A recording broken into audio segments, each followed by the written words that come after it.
It's time for Twig This Week in Google. Stacy has the week off. Kathy Gellis is back. We're thrilled to have her along with Jeff Jarvis, Ant Pruitt. Google's security Sandbox is coming to Android. We'll tell you what that means. 10 mistakes senators made during the Earn It markup. Kathy has the explanation. Spotify really moving into the podcast business in a big way. And big changes at Facebook. It's all coming up next on Twig. Podcasts you love. From people you trust. This is Twig. This is Twig. This week at Google, episode 651, recorded Wednesday, February 16th, 2022. The Voltron of Terrible. This week in Google is brought to you by Nareva. Traditional audio conferencing systems can entail lots of components. Installation could take days, and you might not get the mic coverage you need. That's complex, expensive. But Nareva audio is easy to install and manage. No technicians required, and you get true full room coverage. That's easy economical. Learn more at nareva.com. And by IT Pro TV. Give your team a fun and entertaining IT development platform to level up their skills. Volume discounts start at 5 seats.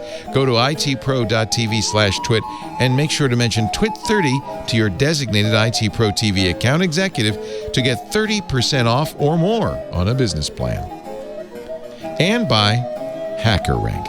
It's time to reboot your technical interviews with HackerRank's easy-to-use tools.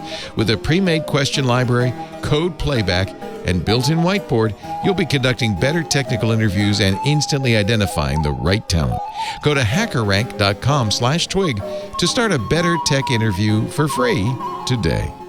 Twit survey is open. Please don't forget twit.tv/survey22. Completely voluntary, but it really helps us so we can make programming that's better for you, so advertisers know who they're reaching. Just a few questions, take you a couple of minutes.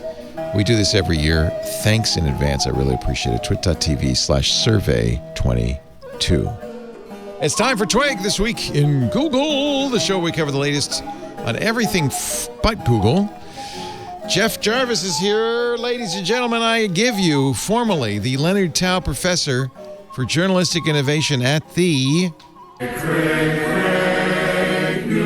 Graduate School of Journalism at the City University of New York. University of New York. I went to one once. A university. Hello, Jeffrey. Hello. Wow. What happened to the color is good now. And it's some kind of weird thing with the stars. I don't know what it is. Well, I shouldn't say good. Your room is great. You have the pallor of a cadaver, but I think that's normal. Yeah, it is. Yeah, okay. But the room looks perfect. The light, I think it's because it's blue light outside the window. Is it snowing? Well, I put the blue light on the ring light. Yeah, it looks good. I like it. If I turn that off, what happens here? Let's just see. Nothing. Absolutely nothing. Absolutely nothing. The ring light is absolutely nothing doing anything, Mr. Influencer. Also with us, he doesn't need a ring light. He's beautiful all on his own, Mr. He is indeed. Ant Pruitt. He's got the light of the sun as his hair light, which is kind of ironic.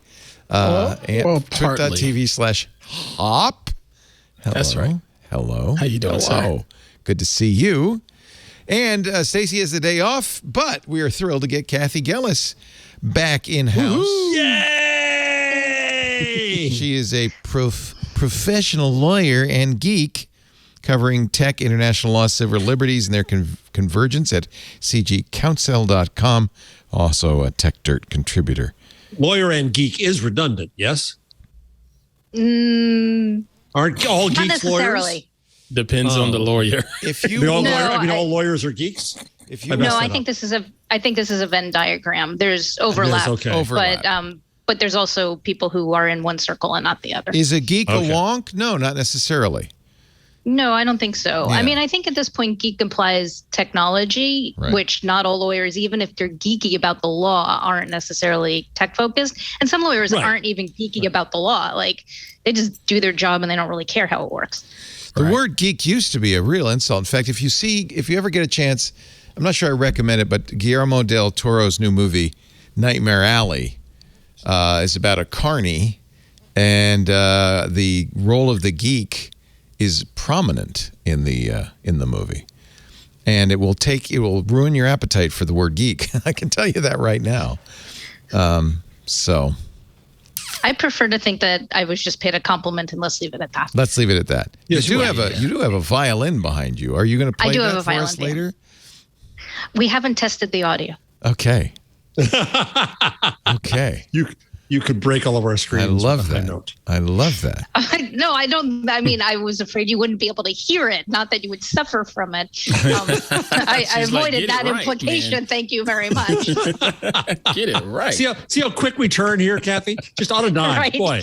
You made me feel welcome up until like 2 boom. minutes into the show. So. Don't go away. So Google has come up, yes, with another way to protect its users' privacy. Who would have thought they're in that business? But they are. Privacy Sandbox. And it's now been apparently cleared by the UK regulator. So remember, we have to go back through the backstory on this. Last year, they said we're going to phase out third-party cookies. And they mentioned Flock, which then was a non-starter. Now they're on to something else called Topics. But the whole idea is to replace third-party cookies with a bunch of new standards called the Privacy Sandbox. And the UK competition regulator, the Competition and Markets Authority, has formally accepted Google's commitments about how it's going to develop the new standards so they don't harm competition or unfairly benefit the Goog. So it's not, which is funny because Google doesn't even know. I don't think anybody knows what Privacy Sandbox is.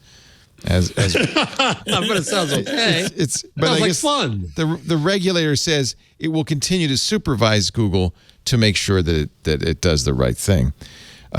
This story from Seeking Alpha, which is a business, a stock website. Google is building its Privacy Sandbox on the Android mobile operating system, a move that follows Apple in cutting back ad tracking on smartphones. And Seeking Alpha mentions this because it's hurting a number of social media companies, including Meta, which fell 3% again this week, Snap, 3.4%, Pinterest down 1%, Twitter, the biggest loss, 3.6%. And remember, we had a story, I think it was last week, that publishers, I think it was Springer, it was Germany, attacking Google and attacking cookies. Now suddenly, as they see cookies going away and Google and Apple advantaged in different ways, they're screaming, no, don't kill our cookies. That'd be wrong, because they need them.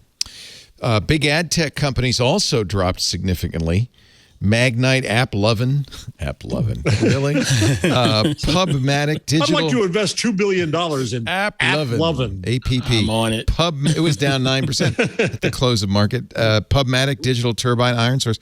I think one reason that for that drop is a big transition in the ad tech market. Spotify just bought two really big players in my business, in podcasting. Two trackers that we actually use, Chartable and Podsights.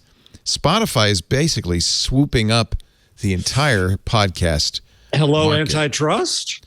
I think nobody thinks podcasting is such a big deal that it matters. Right. Who cares? That's or it's taking over the world. Well, no, I think the issue that TechDirt has raised is the privatization of media that had a public protocol is probably not the way to go for any number of reasons. Like the idea that anybody could produce a certain form of media, which was in principle accessible to anybody, was a good idea. And when it goes into gated gardens, then it's not as available. That we're not sharing it. There's exclusivity, and it's not really about getting the communication out to people. So we get the discourse and the messaging and sharing things, and that's a loss. Like overall, it's a loss, even though it's a win for that particular company that can lock up everything. But that's not good for culture and society and future speakers who can't get those deals. I'm curious, for those of you who followed the blogosphere, did blogs go through that kind of thing where, because that's what blogs were initially. They were completely independent. Anybody can start a blog. Anybody can still start a blog. There was some consolidation. Was there also a consolidation in the metrics and the advertising side? I think the worst thing that happened to blogs was Google closing Google Reader. Because Google Reader, when it came on the scene, obliterated some other readers that were free and available and getting built up around them as projects. It killed those. And then when they closed it down, blogs via RSS is a fabulous way of doing internet communications. We wouldn't really need these private platforms and social media platforms if we actually had these open protocols where you can stylize them yourself and get whatever you want and put it together. And you just need a tool to do that. And they killed everybody else's tools, and then they killed their own tool. So then we're in a world where there's no tools. So therefore, the open protocol is no longer useful. And everybody had to go to a private platform if they wanted to do that kind of communication. You know, what's interesting is RSS does live on. That's how podcasts are distributed. Right. And that's the open platform that you were talking about, Kathy, for podcasting. And that's exactly what Spotify's trying to, I don't want to say kill, but trying to own, basically. Yeah. And when somebody like Joe Rogan goes exclusive to Spotify, essentially they kill the RSS feed. You have to have a Spotify app to listen to Joe Rogan. And, you know, we're very proudly RSS based and want to continue to do that because it means the largest number of people can hear what we do. But we're ad based. Meanwhile, and so what's interesting is that Spotify's going after us in the other direction. Because if they can eat up all the ad platforms, so they bought Megaphone, which is the primary, one of the biggest companies for direct ad insertion, and we use it. Now they're buying up the companies that do ad metrics. You know, there's no Nielsen for podcasting, so Chartable and Podsights are used by advertisers and podcasters to demonstrate effectiveness of advertising. If they own that, pretty soon they're eating you at both ends. You know, the RSS becomes less and less valuable, and your ability to monetize. The only reason you can do RSS is because you can monetize. If that gets shrunk away, pretty soon Spotify. And I think if people love podcasts, and I presume anybody who listens to our shows loves podcasts, they should be concerned about this because it is a great democratic medium that's open to all. Yes. It's freely distributed. Nobody owns. But there are big companies like iHeart, like Spotify, Apple, I would guess. Amazon just did a deal with Guy Raz to own, Wondery's going to own his I Built This podcast. So you're seeing this more and more and more and more. And by the way, which is like, if anybody wants to write me a big check, I'll take it. But well, it's been nice being on your show, Leo. It's a bad trend. You were trying to get in? But with that said, sir, okay, so that's Joe Rogan and maybe 4 other people that have been bought into these different platforms. What's the timetable and how much money is it going to take for this to be a lot more of a locked-in process? Well, that's what I'm saying, Ed. If they don't have to buy podcasts, if they own their ability to monetize, if advertisers have to go to Spotify to buy an ad, they don't need to own it. Which is Google's model with advertising. Right? Google did that with all of advertising. Spotify is doing it with audio.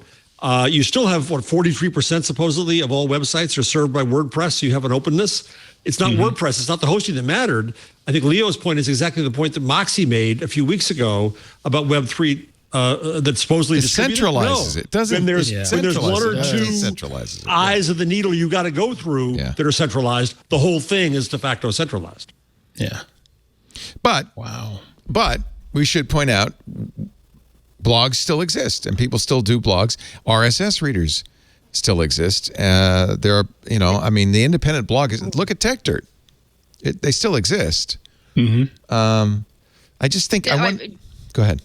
Yeah, no, I don't want to poo-poo that. It does exist, but I don't know. People, I don't think in general think about consuming web content through neutral tools. It does. We talked about. We don't use browsers anymore. I don't think people think of it as necessarily.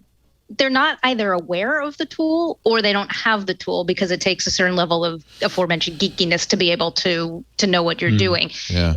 I feel like people have come to the idea that the gateway to the internet is one of these privatized services that's serving you up the world in its algorithmically chosen way. And people don't realize that there's an internet beyond that, which is a problem for any number of reasons. A, it's not true. B, it's limited. And C, it's a red flag to the policymakers who are like, well, these privatized platforms are terrible, so therefore we need to obliterate them. And we're going to pull the rods out of the internet policy that enables them. But it also takes down the rest of the internet too, which nobody seems to remember actually exists. We've become centralized, I think, by accident. I do think that the Google Reader loss was significant because it was a free, widely available tool, and it didn't require a ton of geekiness. And if everyone's using it, then there's vernacular around it, so everybody knows to use it, and your neighbor can show you how and people can figure it out. We stopped making that investment. So now if you want to do it and you want a reader, I don't even know what reader I would use, but I could figure it out. But I'm not sure everybody could, but people can figure out how to log into Facebook and start getting content. Dave Weiner, who created RSS, is apparently watching and says we've got to get you on, Dave. Yes, please. Says there are more blogs today than there ever were. But I'm sure Dave, like everybody else, bemoans the loss of Google Reader. I wonder how people read the blogs, because people, yes, they read Tech Dirt, and I know some people read Tech Dirt through RSS, but I'm not entirely sure that that's the only way. That essentially, and this came up in other contexts, people may go to regular URL links that they just happen to browse to via some other mechanism, or they find it, or they're just pulling up techdirt.com on their browser page every day to see what's up there anyway. And obsessively reloading it to see how many posts might get for them. In some ways, what's taken the place of Reader is Twitter. Yes, but therein is necessarily. Go ahead, Kathy. Finish your sentence. No, that may be the problem. Reader got replaced by Twitter, but that's not exactly the same sort of tool. That's all of a sudden a much more. Somebody's done some curation, whether it's the people that you're following, it's people or anyway. Twitter itself, as opposed to an RSS reader is. You've just told the browser, check these sites, and when there's something new, show it to me. Yeah. As Dave would say, it's not a true river. By the way, his blogging platform is fantastic. Scripting.com. He writes many posts a day in a very traditional kind of old school blogging style. Well, of course, Dave invented tremendous numbers of things, but one of the neat things he did at Scripting, and I think Dave will correct me if I'm wrong. But I know that Jay Rosen was enthusiastic about this too, was to be able to permalink to a paragraph, to a thought, right? Which Medium had for a little while and then got rid of. That you could comment on that. There's all kinds of thoughts like that. There's a lot of advancement left to be had in blogs and in distribution. That idea is actually ringing a bell with Ted Nelson is deemed the father of HTML, but the HTML we got is different than the HTML he had imagined, where he really sort of wanted a dynamic thing where the words in one place were inherently connected to the words in someplace else. And if you changed one, it reflected elsewhere, or it was more, I'm not quite sure how it worked, although in theory there was a way, but it was something supposed to be much more dynamic and linked as opposed to just a pure markup language. It was just that static essentially, which is what HTML actually, the one we got actually is. Blogs will find a way, though. I mean, I think the human spirit and creativity is like water. And so now we've got newsletters, mailing lists. We've got Twitter. And there are still, I use, and I've mentioned it before, I'll mention it again because they seem to be really improving their product a lot. Sumi.news, SUMI.news is an RSS reader, web-based entirely. Yeah, you mentioned them before. Yeah, it's pretty cool. And I use it. That is nice. Yeah, they've gotten more and more sophisticated in terms of what they can do. I pay $22. I think you can use it for free for up to 5 feeds, but I pay $22 a year, which is I think a reasonable price. And it is it's how I do news gathering now, because I'll go through all of the sources. This is by source, and then there's another way you can look at it as a stream, a chronological stream. Yesterday, you can do it by topic, you can do it by day. I think they've done a nice job, and this is I think it's different than Google Reader, maybe a little more usable than Google Reader. I've made the text very big. This is what it looks like if you having to pay though is a significant decision. You can take it out of dark mode. Don't worry. The having to pay, however, is a significant difference from Google Reader. I agree. There are some people who will not pay. But notice the free version went away, so maybe that's part of the problem. I don't know. Well, no, part of my point was Google Reader drove away anybody else's potentially, and then went out of business. I agree. And then went out of business, which was that two-step was really devastating. Yeah, thank you, Google. It's Sumi.what? Sumi, SUMI.NEWS. Sounds like something you'd say to a lawyer. He says, so sue me. I don't know who does it. I don't know where they came from. I just found it one day, probably saw something on Hacker News, and they're good at Jeff, never say that to a lawyer. That's just I remember in the early days of the Macintosh, its beep sound was called so sue me. And I always wondered, why do they say that? Why? That was a terrible beep sound, by the way. And we're going to get Kevin Marks on in the near future. And, of course, he is a big proponent of the indie web, which is the idea of promoting, and this is super geeky. You can't do this unless you're fairly sophisticated, but promoting websites that, link to each other, that are open, that are connected, that, you own your own content and all of that stuff. And which Dave also decentralized, basically, right? Yeah. And Jeff knows I'm a big proponent of this, and I really like the idea, but it hasn't exactly taken the world by storm. That's why I run in Mastodon instance instead of Twitter and so forth. In fact, I just recently tied Mastodon. This actually worked out really well into my own indie web style blog, so that when people want to make a comment, they do it on Mastodon, and it becomes part of Mastodon, but also part of the blog. And I like doing it this way because then there's a conversation in two places, and it's not Twitter.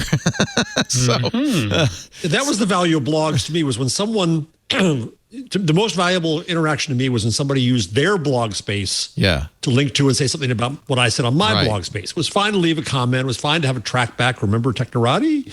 And that was all great. It was fine to then be quoted and linked to on social media. But that blog-to-blog communication to me is what taught me an entirely different view of media in the first place after 9/11. So there's a trackback has been replaced by something called web mentions, which is an indie web thing, which is actually really, really cool. Web mentions are very similar to trackbacks. You'll feel familiar. So if somebody mentions you in their blog, it goes back into your blog. And it's a way of creating a kind of decentralized, federated network effect conversation that's independent. Exactly. And it's independent of big companies. But all of this feels like it's underground. It's subversive. It's not where all the stuff's happening at Spotify and Twitter and Facebook. That's what normal people are aware of, the masses are aware of. In some ways, I don't even mind it a little. It's a little twee of me, but just the idea of you trying to get away from the masses, sir? I kind of like the idea of this kind hoi polloi. It's the hoi polloi. I want a bespoke website. I like the tagline of my website is "Write like nobody's reading," which is unfortunately true, but but it's kind of, I like, what? When blogs were fun and, all of this stuff was much more fun when it was just a bunch of geeks and, small group of people. I don't know how you make something a mass market. That's the next. Well, no, because you don't want a mass market. Right. That's what the internet killed, is mass. Mass is a century-old concept brought on by the industrialization of media. Before the linotype, watch out, my book proposal's out there. Here it comes. And we're going to get to Gutenberg. We can get there very quickly if you like, or it can be more painful. I'll do it slowly. Before the industrialization of media, the average circulation of a daily newspaper in the United States was 4,000. Right? Every circulation of everything was small. That's the way media were, plural. And industrialization is what changed that and brought the mass on. No, so the goal now isn't to have the mass. The goal, you can't have everything. You do want to be twee. You do want to talk to the people who are relevant to you and authoritative to you and interesting to you. And so I feel guilty about the that. Next future. No, you shouldn't. You shouldn't. Okay, that's good. Just don't insult everybody in the process, Leo. That's all. Esoteric media is fine. Indie media is fine. And but I don't think it follows that we have to be afraid of the mass. Sometimes you do want everyone watching the Super Bowl and talking about it. Sometimes you do want common moments of culture. I don't think the fact that individual scattered media can essentially group up attention is inherently bad, except when it turns out it's eaten all the independent stuff because we've oriented our world around the mass and so heavily favored it that now it's completely trumping and driving away the independent, which I think is the tipping point where we are. Because Leo said something about blogs will win out. And while I agree with the idea that people will keep speaking as long as they have the ability to speak, I think we are in a regulatory world increasingly where blogs will not get to win out. The public protocols will not get to win out because they're going to get obliterated by everybody reacting to the mass stuff. I agree with you about the unintended centralization of everything. And it's probably not this particular audience that gets this, but Mr. Laporte, think about the folks that call into the tech guy every weekend and think about just your general crowd. And you say, what browser do you use? And how many times there's a pause after you. They don't even, you're right. Yeah. They don't even know. Browser, what's that? Even with my children, you know, I'll say, hey, check the browser, or heck, even Queen Pruitt, I've said, check the browser, and they're like, the what? It's all they know is either this app or that app. Yeah. Or that it's the internet. I don't know how I got there. And I agree with you. There ought to be mass market events like the Super Bowl. I agree with that, Kathy. And there can also be smaller social groups. I mean, I don't know if the Dunbar number is accurate or not, but we're not meant to have massive social networks. We're meant to have a small group of people that we know and we communicate with. It's bigger now than it ever was. Our tribe, it could be hundreds or thousands, thanks to things like Twitter. But I think that it's more satisfying somehow if it's a smaller group somehow. This is where I quote Andre Brock Jr. in his book Distributed Blackness, which I've mentioned on the show before, which is a brilliant view of Black Twitter. And it's paired with, in my mind, an earlier book called Black Software by Charlton McElwain from NYU. McElwain went through a lot of the early efforts to have community space for Black culture online and how a lot of them got co-opted by companies like AOL and so on. And then along comes Twitter and Andre Brock's telling. And Leo, I did the exact same thing where my first thought was, well, Black Lives Matter brought everything to the mass. That's success. And Andre, in his book and then in conversations, said, no, you're wrong. The goal is not to talk to everybody. The goal is not to be out there observed by everybody. The goal is for me to have a space in which I'm comfortable and I can have my own joy and my own language. And he uses a wonderful word, jouissance, that there's a jouissance in the Twitter that he lives in. And his goal is not the goal of mass media to be with everybody. And just to be contrarian, because usually that's Leo's role, but I'll take it on for a second, Kathy. I basically agree with you. Sure, you're Mr. Agreeable. Go ahead, yeah. Yeah, I am. But it's because football is a mass medium that we see in it the damage to the players, the structural racism that's on the fore right now, the potential for cheating and horrible ethical things. The mass is also a seduction of corruption that has to be watched carefully, I think.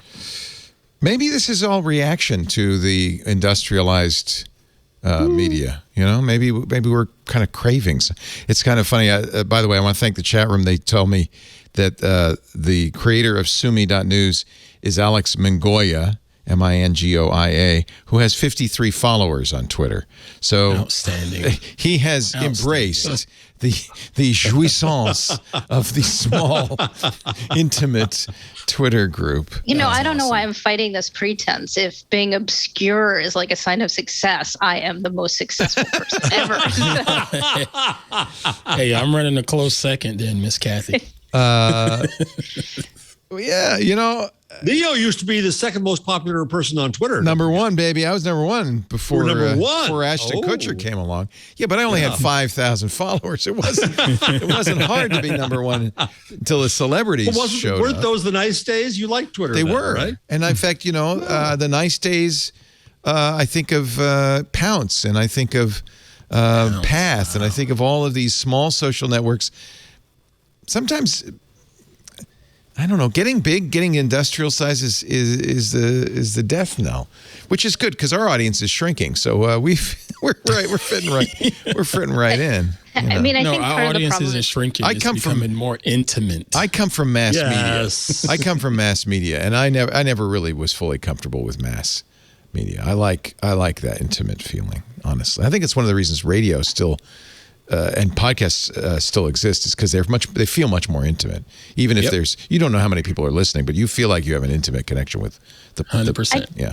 I don't want to poo-poo the idea because I don't disagree that there's value in it, but I also think that there's value in having national conversation where the community that you're tied to is bigger than just a small group of esoteric interests. You want to make sure also that we don't become a completely siloized society where that's true. Only like legal blogs. I mean, that's a really interesting phenomenon. I was a legal blogger. I am still a legal blogger. So for years and years and years, and lawyers can talk to lawyers with this medium. But the real interesting thing is when lawyers can talk to non-lawyers, and we're explaining and demystifying what's going on in our silos so that other people can know, because other people need to know. This is law that affects everyone's lives. So the more esoteric our channels are, the less likely we're going to be able to share any of our thoughts or insights or anything that other people need to know. All right, let me devil's advocate again. Put it on my Leo hat. But I think that when people try to perform for a mass and try to get all kinds of traffic, we end up in Cats and Kardashians lands. They're not real. If people are in their own communities and feel comfortable there and talking to people who have shared experience and interest, and need and circumstance, then the question is, how do you build bridges among those various communities, among those various groups? Not to get up to a mass, but to make strangers less strange, to connect, to understand, to listen. That's the challenge for the next generation of the internet, I think. The internet, is built to speak, not to listen. It's a paradox because there's value in both. You know, they sometimes say the most important politics is local. Clearly, that's the case. Yep. And yet we do have national and even global issues that we need to solve nationally and globally, and we need to discuss nationally and globally. But I am reminded of the Planters Mixed Nuts Super Bowl commercial where the debate is over whether you should eat them one at a time or not. And this is the conclusion. The nation is... Who knew America would tear itself apart over a relatively minor difference of opinion? And there you go. I mean, even Planters Nuts is mocking us because we can't agree on anything. I think it's a paradox. I can live with it being a paradox. That Kathy, you're right. We need mass action. But at the same time, I think we'd agree, what's most satisfying as humans is something on a smaller scale. That's why we do this in small scale, the four of us. That's why no one listens to this show. And why I was feeling so grateful that you invited me. Like, at last my voice will be heard. It's all relative, Kathy. It's all relative, you know. What a bunch of downers. You know, sometimes it surprises me when I see cable news numbers. What is it, Jeff? It's like a couple 100,000 on a very successful cable news show. You know, when you think everybody's watching, a couple of 100,000. You know, we get that many listeners on many of our podcasts. Yeah. So it's hard to know. Numbers are funny. So I'll give you one of my numbers for this week. The top 25 U.S. newspapers in print, top 25 total circulation. You want to guess what it is before you look? Top 25. How much? All added up, how many papers did the top 25 newspapers sell? Oh, it's got to be 20 million. 15 Kathy? million. I don't know. This is just dangerously close to all that ancillary copyright stuff. So we could go on for hours. Ant, what's your guess? Timber B? I was going to go a low number. I was going to go more like 400,000 or something. No. It's 25 newspapers. No. It's got to be bigger than that. 25 newspapers. Yeah, it's got to be. I'm going to estimate circulation, 500,000 each, 12.5 million. Okay. 3.1 million. Okay, it's a lot smaller than that. And People magazine, which is circulation has basically not changed that I know of in the last 10, 15 years, as far as I know. its circulation is 3.5 million. So People magazine is bigger than all of the top in print, than all of the top 25 magazines. And you want to know how many people watched a QR code bounce from corner to corner for 60 seconds on the Super Bowl? You want to know how many people? Hypnotized. 112 million people watched the Super Bowl. There, Kathy, there's your mass wasting their time. Yeah. Well, except I was not part of this mass because I couldn't watch the Super Bowl because I don't have cable, I don't have an antenna, and they killed off Lowcast. So I didn't get to be part of the public conversation, even though the public conversation was happening over public airwaves. Wow. This is not good policy. Wow. That's an excellent point. That's an excellent point. I have Tech Dirt posts along these lines. Basically, I don't understand how these plaintiffs are networks that have spectrum licenses and are putting out programming over the spectrum, but they've become so ravenous for what has essentially been concocted to pay them to be retransmitted. They want that money more than they actually want the advertising money from over-the-air broadcasts. And so the law is now tipping in the favor of creating like a weird form of copyright for programming, which is not something doctrinally pure. And the consequences are anybody who's tried to provide a rent and antenna service has been blown out of the water with specious copyright claims. I mean, the courts think they're not specious, but doctrinally they're terrible.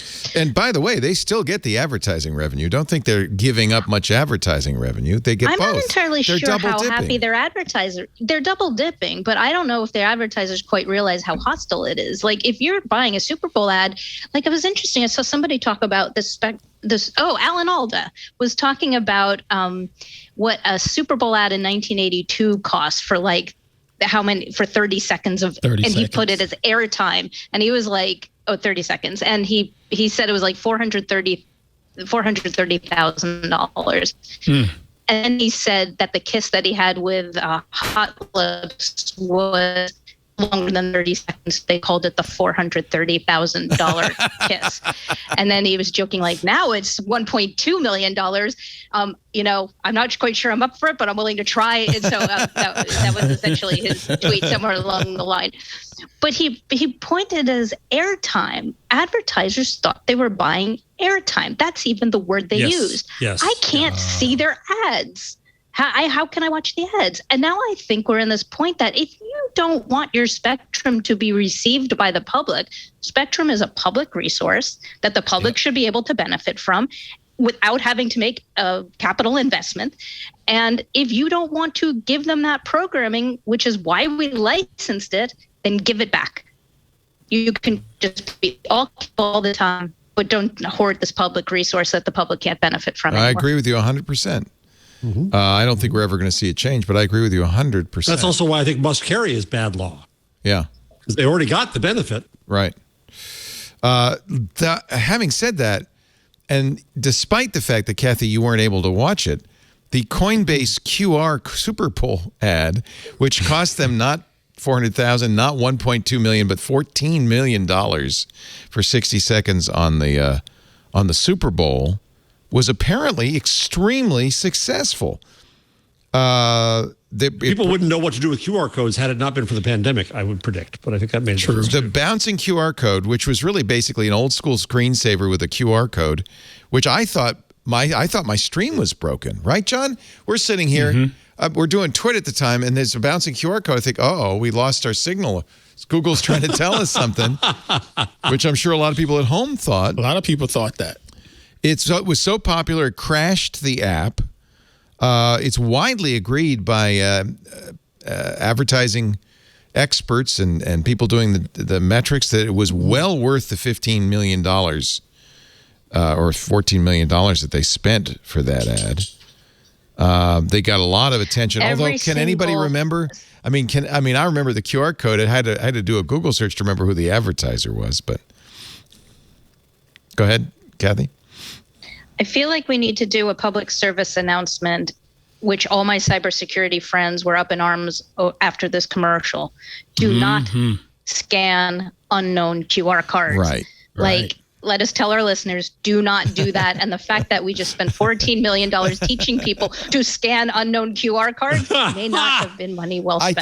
I think it's fair to say that if it is on network television, it's probably safe to scan it. But Kathy's point is still right, is that then you get in the habit of doing it anywhere. I don't know. Did it's anyone okay, even vet it? Oh, I'm sure somebody vetted it. And by the way, I mean, when you scan it, at least on an iPhone, it pops up a URL. It doesn't automatically take you there. So you have a second stage of clicking that you'd have to go through.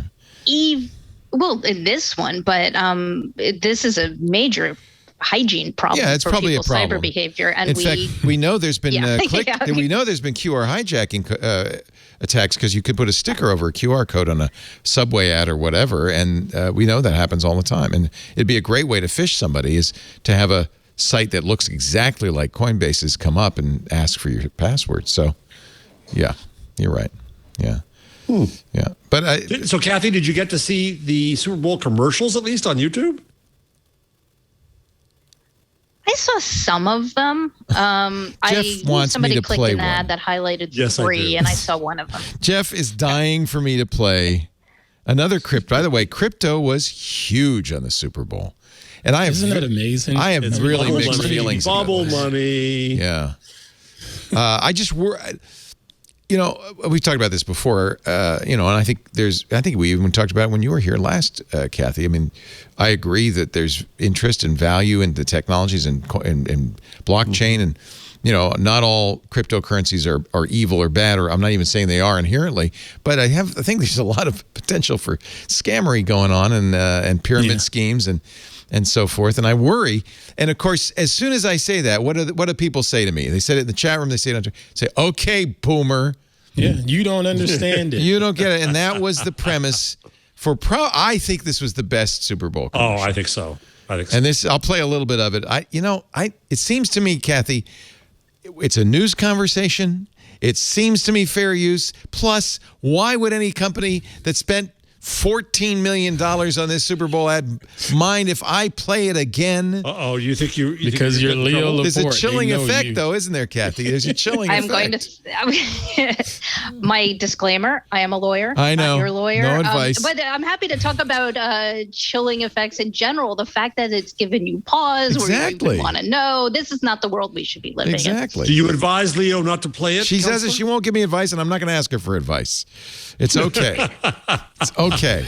I'm going to take a chance. What does your wife say? So this was a very funny ad that really responds to that exact issue of, the people who don't believe in crypto are just old timers like Leo. So the premise is that Larry David, through the ages, has mocked every possible invention. Here's my favorite, the toilet. And on and on and on. But at the very end, of course, Larry's sitting at his desk, and I don't know who that other guy is. Some other person. Is he a celebrity? Could be. I don't know. Is showing him a crypto exchange. By the way, they've had Tom Brady doing their ads. FTX has a lot of money. A lot of bubble money. And here somebody's explaining to Larry. It's a safe and easy way to get into crypto. I don't think so. Don't be like Larry is their tagline. Don't miss out on crypto. Brilliant advertising. Don't be like Larry. I wonder how much he got paid. To be the, he's spent his whole life. I hope he got it in dollars. He got plenty of money, trust me. He's the creator of Seinfeld, if you don't know, stand-up comic, created Seinfeld, has an excellent HBO show called Curb Your Enthusiasm. In which the entire premise is, I don't think so. So, and the tagline, be more like, and it's really the same thing as people were saying to me, okay, boomer, if you don't believe in crypto, if you're not a believer, then you're just out of touch. But to those folks that says that to you, I get it, because heck, just look at fiat. We literally take, what's this? This is a $50 and this piece of whatever metal this is, and give it value at random, and we honor it. It's all fiction. Yeah, that's true. All currency is fiat currency. But there's a little difference. That's backed by the full faith and credit of the United States government. Now. You can pay your tax. Well, yeah, for now. Tell me when it's not, and I'll stop using it. And we all agree the value of a dollar. But I could tell you if I had a coin, which I don't, that was a Bitcoin, you couldn't tell me what it was worth. True. And tomorrow might be worth something completely different. The volatility alone. There's also the environmental impact, which is not trivial. My biggest concern isn't any of that. My biggest concern is that all the people who's going to see these ads are people who are going to go, oh, yeah, see, it's okay. Crypto's okay. I'm going to buy me some. It's going to be a pump and dump. We turned down an advertiser. I won't say the name. By the way, we have crypto. Coinbase is an advertiser. BlockFi was an advertiser. We have some crypto advertisers. By the way, the thing that we were advertising for BlockFi was not the thing they paid $100 million to the SEC for in a fine the other day. It was a normal credit card that you got crypto as rewards, right? Which I have I mean, that's great. That's fine. I don't have a problem with that. We did turn down an advertiser that wanted you to invest your retirement in crypto. And I thought, I don't really want to promote that to people because that seems like a bad idea. And maybe it's not. You know, if you'd put in $50 in Bitcoin 10 years ago, it would have been worth a great thing. If. I mean, currency speculation there's reasons why it's not a sound financial strategy. Highly regulated. Reliable. Yeah, highly regulated. So the Super Bowl too, the other Coinbase, Larry, I thought Amazon was interesting. The one where they had Scarlett Johansson and Colin Justin, they were reading her mind and his mind. That was very funny. Amazon's always done good Echo ads with, which was a technology ad, and then Polestar was snarky about Elon. Well, what about all of the EV ads? Yeah, I mean, yes. Chevrolet as well. Yeah. Well, the one commercial I did see was the Scarlett Johansson one, the Echo one, the reading the mind, and I thought that was awfully daring of Echo to do because everyone I don't think people thought it was a joke. I think they thought that's what's actually happening, and the degree to which that's correct is somewhat frightening. It's kind of brilliant in a way to mock the fears people have. Exactly. It's the same thing. It's to inure you to the idea that it's reading your mind. It's like, oh, no. What, are you kidding? No, we wouldn't do that. I mean, I can see why they would want to maybe strategically do that. I'm not entirely sure it wasn't a miss. It's risky. It's risky, yes. Why raise the issue at all? Yeah. Exactly. Yeah. Very good point. Yep. I've rained on so many parades today. This is great. Not as many as Cory Doctorow's rained on. A comprehensive synthesis of the technological, ecological, and political critique of blockchain. Ism. Blockchain ism. Did you read the post that he wrote about? It was people were passing it around in the Rosenthal's realms of critique. Yeah. From his Stanford economics class. The critique was, can we mitigate cryptocurrency's externalities? And I presume that is all the environmental harm and right. So Cory kind of defines as only Cory can and does, summarizing the lecture, where a permissioned blockchain, which requires a centralization, also enabled a level of quality safety assurance. A permissionless libertarian blockchain allows all weeds to blossom and send their flowers everywhere, right? And so it's not unlike Moxie debating Web3. I think we're fundamentally debating the architecture of the net always, and we should. But I love it when we get different perspectives around it. It's a very good article, which I feel completely incompetent to. Yes, same here. That's why I put up a Twitter thread about it. It's the Reader's Digest version of Smart Web. I always go to the last paragraph. I figure if he's got something I can understand, it'll be in the last paragraph. Right? Summation. Am I wrong? I read, a lot of these things I read the first and last paragraph and then, scan the rest. Summation. Nice. Rosenthal concludes his talk. He's talking about that original Stanford professor's talk by affirming that he values decentralization. And it is that value that causes him to reject blockchainism. He reminds us that the billions pouring into the Web3 bubble are bets on attaining scale and dominance. The only reason to pump billions into a blockchain technology is if you think that you can corner a market and make it back, right? In other words, Web3 investors see high barriers to entry as a feature, not a bug, and they're committed to centralization. And of course, that's just arithmetic. You don't pour billions into something unless you think it's going to make money back. You're not doing it out of altruism. Right. You're doing it because you're going to make money. Yeah. Which goes to the word you used again, scale. But this is a thing that I think corrupts so many technology and policy arguments that, people do things for the sense that there'll be a reward. But A, it isn't always a financial reward. There can be other forms of rewards. And B, profit does not necessarily mean windfall. And we end up building systems that are keyed for windfall. And all that we really need to solve for is just profit, which is not necessarily the same thing at the same scale. But that's your scale. That's your Super Bowl, right? That's the problem with the blockbuster economy, is building things around huge. Is it, one of the promise of early blogs and RSS and the web and Leo's 5,000 followers on Twitter was we were post-scale. Now, I always argue scale is a friend and an enemy. Scale is a friend insofar as more people can now have the means to speak and be heard than ever possible before. Scale is the enemy in the way that Mike Beswick constantly reminds us that content moderation at scale is impossible. So people have expectations of a certain world. And so scale, opening up to more people, scale, good. But defining success as taking over all of that, bad. Could we have a post-scale world on the net? I think I agree. I don't mind if big occurs, but I think solving for and building our systems around fostering big, because big is somehow presumed to be best, that's a mistake. We should be solving for the most voices, not the loudest voice. Although I might say that I'm not sure, or the smart.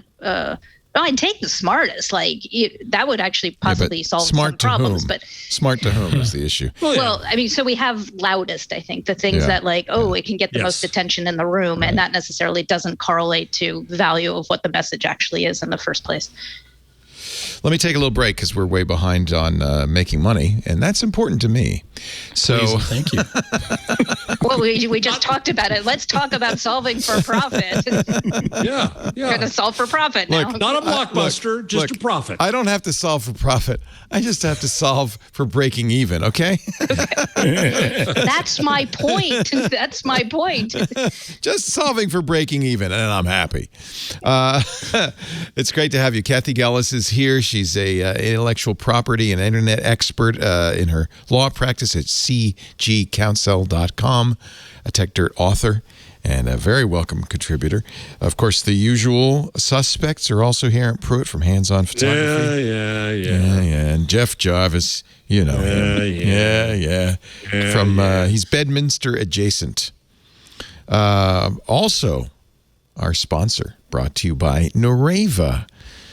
This is, here we are. We're sitting in the first day of the new era. No masks in our studio. The mask mandate's been lifted. A lot of people coming back to work still, and reasonably so. A lot of people concerned about let's not go crazy here. Let's socially distance. Let's do it right. And there are still people who are going to be working from home for some time. So that means you now have a conference room that has to serve a variety of needs.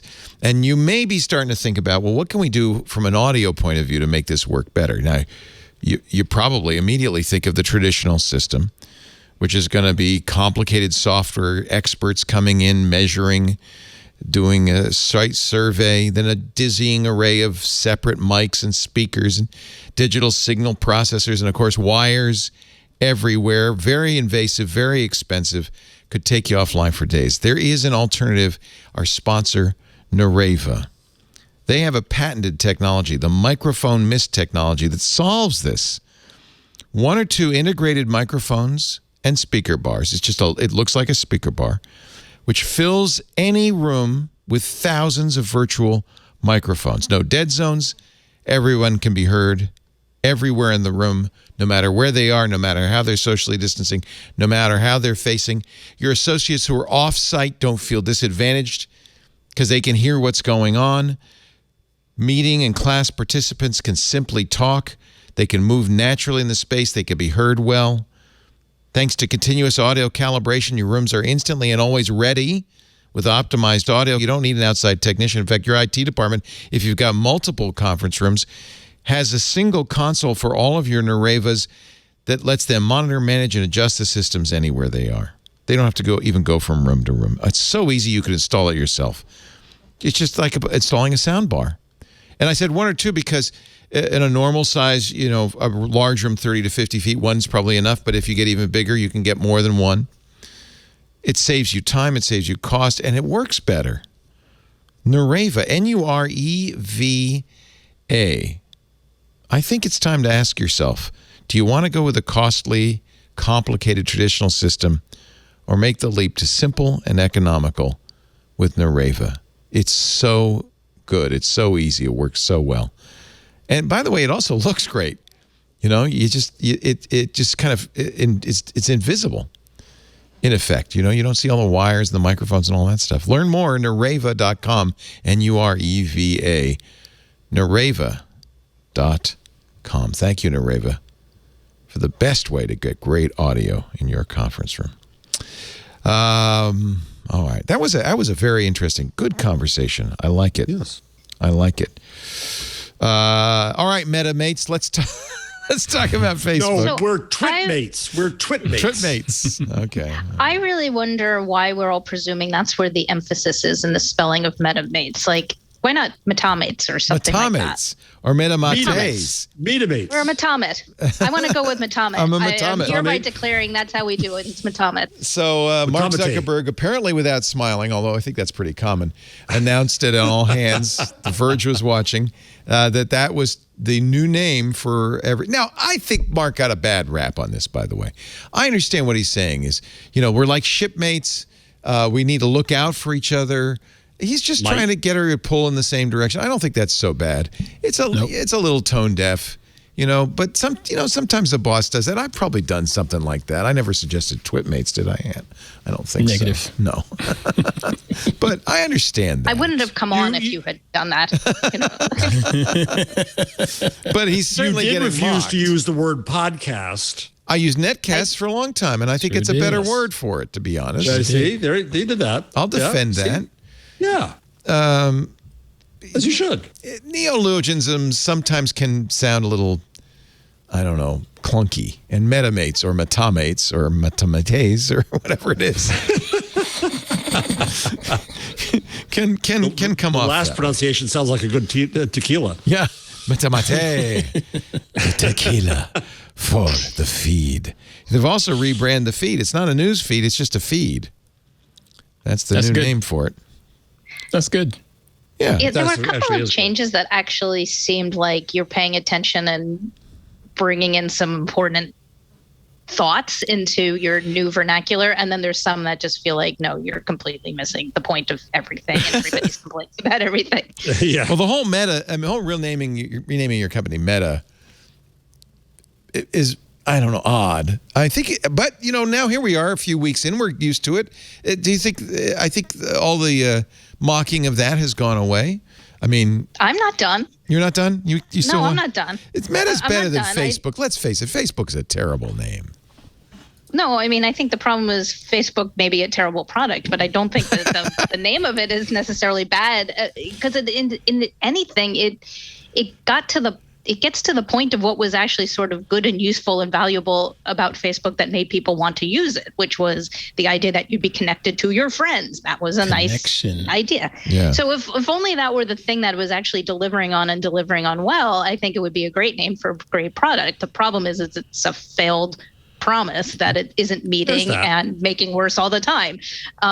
Calling the whole company Meta, maybe it is a more appropriate name given that they've got, their fingers in so many pies, but it doesn't really redeem it. It doesn't solve any of the shortcomings of the Facebook product.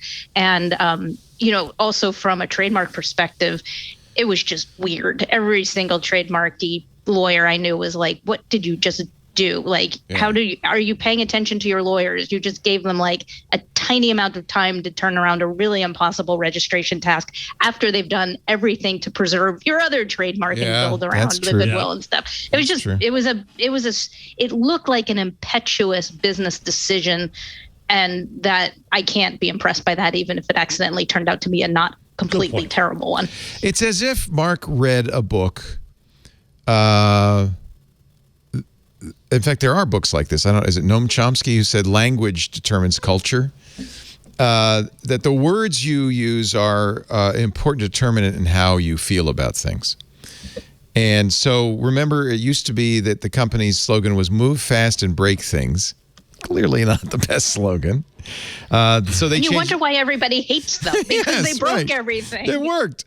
They changed it to move fast. They left out the break things. It was understood. It wasn't. It was implicit, not explicit. On Tuesday, they announced the slogan is now move fast together. What's that? Not Run apart like we used to. Move fast. Together, actually, Metamates. Now that you say it, that isn't really great, but it did register as a significant improvement, which doesn't better. speak well of the original benchmark. Although they were surpassing. It does call up the potato sack races where two people's legs are tied together. I don't know. Oh, handcuffed together. The companies, besides Metamates, the companies, I'm going to do it. Metamates. The slide deck says employees will be expected. Now, I remember for years, people would say God first, then country, then family, right? If you work if you're a Metamate, you're meta first, followed by your Metamates, followed by the individual. That's the new secular trinity. Why is this getting defined in a mission statement? Why is this any corporate document at all? Period. I hate mission statements. Zuck said the company's corporate values will be live in the future. Not a good plan for those of us who have to live in the present. And be direct and respect your colleagues. It sounds like they're really doubling down on cultish. Like each other. Will you, damn it, like each other? Damn it. Start working together. Damn it. Maybe I think this is a response to a problem. I don't know.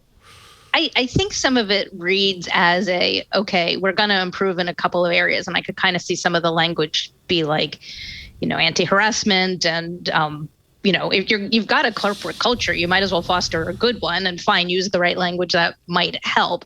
But it also doesn't read as anything that at best it's naive, and and worse, it's heavy-handed in an inappropriate way. Does it make you feel better that Douglas Hofstadter coined the term Metamates when asked by a Facebook executive what his advice was? He said, call yourselves Metamates.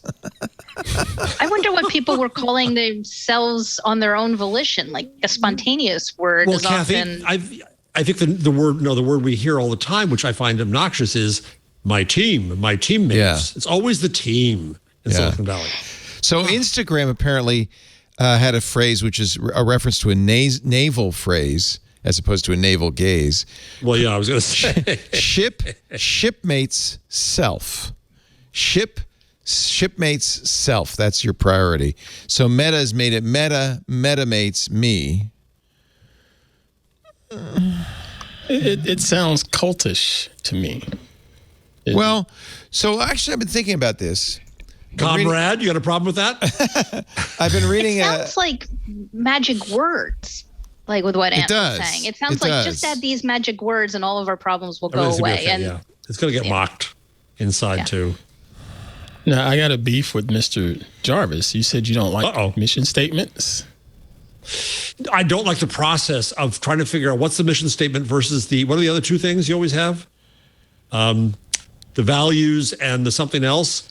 No, you need them. We're redoing ours at the school right now. I agree with all that. I have been through so many multi-session meetings tearing apart it. I hate the process because it doesn't really get so often to the real mission that we have. It's a bunch of flowers around the vase, or is it a vase? And then you also said you didn't like the term teammates. Is that only because I hear it used all the time? Yeah, it becomes exclusionary too. Oh, I got my team. What's my team doing? Yeah. And there's kind of, but disagree, please. And with both. But how do you create? Look, do you accept that you need a corporate culture, and how do you create that? By the work you do. By the leadership you get. Corporations are all siloed one way or another, so the whole team aspect of it makes a ton of sense to me. They're all sort of siloed, but at the same time, they have one shared goal, which is profit. So each team is working whatever they need to work to get to said profit. And so as they're speaking to one another, we're coworkers, but it's my teammate. And I think teammate, at least for me, resonates better as someone that's got a shared goal, and we're on that same mission to try to get there together and not really cutting each other off at the kneecaps or anything like that. Yeah, I think it's a good point. I agree. Sports all my life, So. Yeah, well, that's the point. See, and I was the dork who was always left off the team. You see, you get it now. I was never picked. No, but I'm awful at sports. I was on the team, but sat on the bench, so I think I can weigh in here. Yes, you may. Yeah. I hear what you're saying, but I think it's a little bit different about Silicon Valley, where I hear something a little bit different, and I think it's mapping to the way the companies are organized. Silicon Valley companies historically have been very pod-driven, smaller units as opposed to hierarchies. And Annalise Saxenian wrote a book that I read in the 90s about, she mapped out the difference in Silicon Valley culture versus the Route 128 digital equipment corporation type culture, where you had one big company and a whole bunch of branches out in. Yeah. And the question was which version of corporate culture could be more nimble and innovative, and the answer was Silicon Valley. So Silicon Valley is still like that with all the startups, but now you've got these companies that are just astronomically large, astronomically quickly. And I think we talked last time I was here about like corporate governance issues of like what you do when your company is that big. So I don't think it's necessarily correct to say that the team we're all teammates on the one big Silicon Valley ship. I think the issue is that different budget and different hierarchies have been distributed down into little pods, and that the teams are actually how people map into their pods. And when they speak of their team, they're thinking of my pod has jurisdiction over this type of issue, this type of problem. And then they've got different people within that. Like, you may even have your lawyer, you may have your coder, you may have your QA person, and the way they pass off tasks and get things done. But I think when they're speaking of it, they're speking less in terms of what their job is and more the unit of the company that they're sitting in, which is interesting. Yeah. I mean, sociologically, an organizational theory, the fact that word emerges, I think is a really interesting thing to study. Because when I was in Silicon Valley, before I went to law school, I don't think we really had this. This is something that has evolved. And it'd be really interesting to know what drove that evolution, and is it an effective innovation in how the corporations are constructed? But I think that's what it's reflecting. Many pods within the company, and that's when people say my team, they're referring to something much narrower and not the whole big. I don't think when they say a Facebook employee says my team, they mean like that little thing that they work in with the people that they work with, and not Facebook writ large. Yeah, that I get. Yeah. It's so funny. I really have to force myself to care about talking about Facebook, because I don't. I think that's what I was trying to say a few weeks ago. I think it's kind of choosing to make itself it's hoping to be more irrelevant. More irrelevant? To be less discussed. More or less, less discussed. Because they don't want the eyeballs. They don't want the scrutiny from the government. Yeah. Let's just slide on out the scene so we can. They used to be out there talking about the news all the time. They're not there now. The interesting story to me is today. This is very inside baseball, but Nick Clegg being promoted to former deputy prime minister of the UK, been in charge of PR. Now he's the president of policy, and Mark is saying, "I'm handing him policy responsibility. Mark will do product, Cheryl will do business, and Nick will do policy, which is to say all the hard stuff that nobody wants to do. Government policy, potatoes, right? I mean, it's government, policy. right? Well, and corporate policy, I would say. What is the policy of Facebook? How does it present itself? I think that's now Clegg, which is to say every tough question that arises. Which is better, to be a deputy prime minister or president of Facebook? I think president outranks deputy prime minister. And a lot more money. A hell of a lot more money. And it's California, not cold London. So, you win. President of Global Affairs. So maybe he's maybe CNN wouldn't have wanted to use that title lately. Yeah, really. Maybe he's maybe they just painted a target on his back. Do you think? Well, obviously he stood up and said, "I'll take all those tough things," and he's much savvier about politics. Well, certainly he's a politician, right? So that's Nick Zuckerberg wrote in a post announcing the move. Nick will now lead our company on all our policy matters, including how we interact with governments as they consider adopting new policies and regulations, as well as how we make the case publicly for our products and our work. So it's a communications job as well. Oh yeah, he already had that under his wing. Yeah, so he's going to keep Go that. ahead. Yeah, I mean, I've seen him speak publicly a few times, and I was impressed in one respect, which is because he's a politician who was good at having that tons of attention put on him. He was very good at being wound up and then let go to go speak and advance the talking points. That if somebody gave him the right things to say, he was able, his faculty was to be able to explain them and consistently and stick to those talking points and try to be persuasive with it. The problem is I'm not entirely sure organically he has the intuition that if somebody hasn't loaded him up with the talking points, can he intuit what it is that he should be saying and create that position? And I'm deeply troubled that somebody who did not grow up with a First Amendment tradition is busy advocating for policy that so directly affects First Amendment issues. Don't think he has the instinct for it or even really the expertise to understand how to navigate that. And I really hope he's got good people behind him who are doing the winding up and sending him forward. And sometimes there's evidence of that. But I'm troubled by the idea that we have taken this high, powerful person from this political system and dropped him in this really important role that he's going to impart substantive leadership that will not be terrible to the policy landscape. I'm not concerned. What qualifications, if you're going to have somebody in charge of policy, sorry. No, go ahead. Question, Kathy. If you're going to have somebody who's in charge of policy writ large, what qualifications do you think that person should have? That's interesting because one of the things we're looking at in the Silicon Valley space is jobs that didn't exist even a couple of years ago. I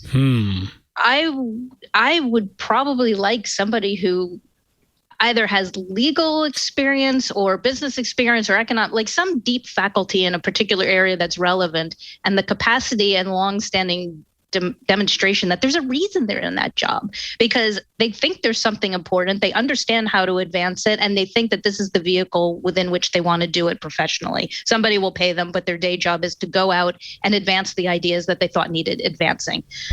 Somebody who organically, if not being in this job, would be doing the same thing somewhere else, should the economics of that opportunity line up. See, so if I'm Mark and Cheryl, that's not the qualification I'm looking for.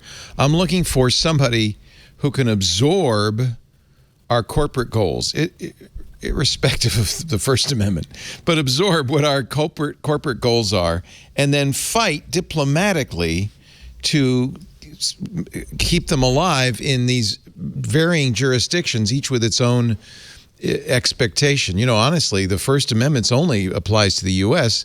Facebook's biggest growth areas are outside the U.S. anyway. Yep. So all his job really is to do the diplomacy to get Facebook what it wants. Maybe. I mean, if what you're arguing is they basically need it, they put the job at top is a mouthpiece job. And if that's what they were hiring for, he's a great hire because he's great at being the mouthpiece.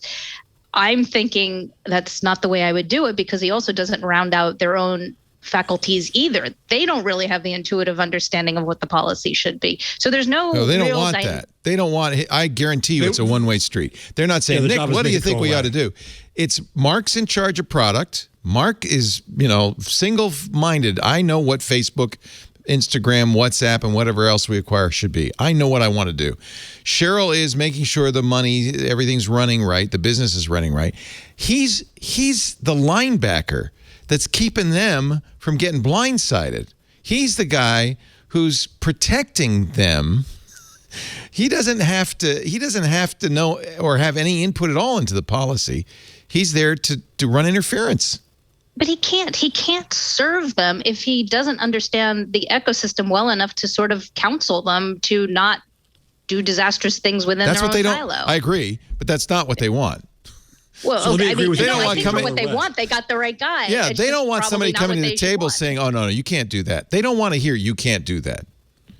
Well, there's ways of phrasing that. There's ways of empowering. Or here's a better way of doing that. Or here's what's going to get us in trouble. They might, but they don't want to hear that either. They want but they need to hear it. I think Kathy's point partly is need to hear it. I think I've argued this for a long time. Elliot Schrage, who was the predecessor, who I knew, and I know Clegg, they both have communications and policy under the wing. That should be separate. Communications is exactly what you're saying, Leo. It's make it go away, make nice, and all that. Somebody in-house has to have a tough voice with authority and respect around, no, we shouldn't do that. That's going to get us in trouble. That's okay. Have that discussion. Or this would be a better way to do that. Or why do we exist? And what's our mission statement? Does this really meet our mission? I agree. That should be the CEO. That's good corporate governance, but that is not. Look, and I say this as a business owner too, and having seen this up close in a lot of other businesses, and Kathy, I'm sure as a corporate counsel, you see your job as advising them to stay away from the spikes in the road. But honestly, the startup guy's idea is, no, I want to do this. I'm going to do this. I know what I want to do. I don't want to hear why I can't do it. I want you to make it so I can. And I agree that's bad corporate governance, but I think that's how Mark thinks. So, it's been a thing as I've trained up as a lawyer was a concern because as a lawyer, I'm a worrywart. I can see the trouble everywhere. And I remember talking to one of my former bosses from when I was working in a startup, and we had a conversation, and he's like, I don't want you to tell me no.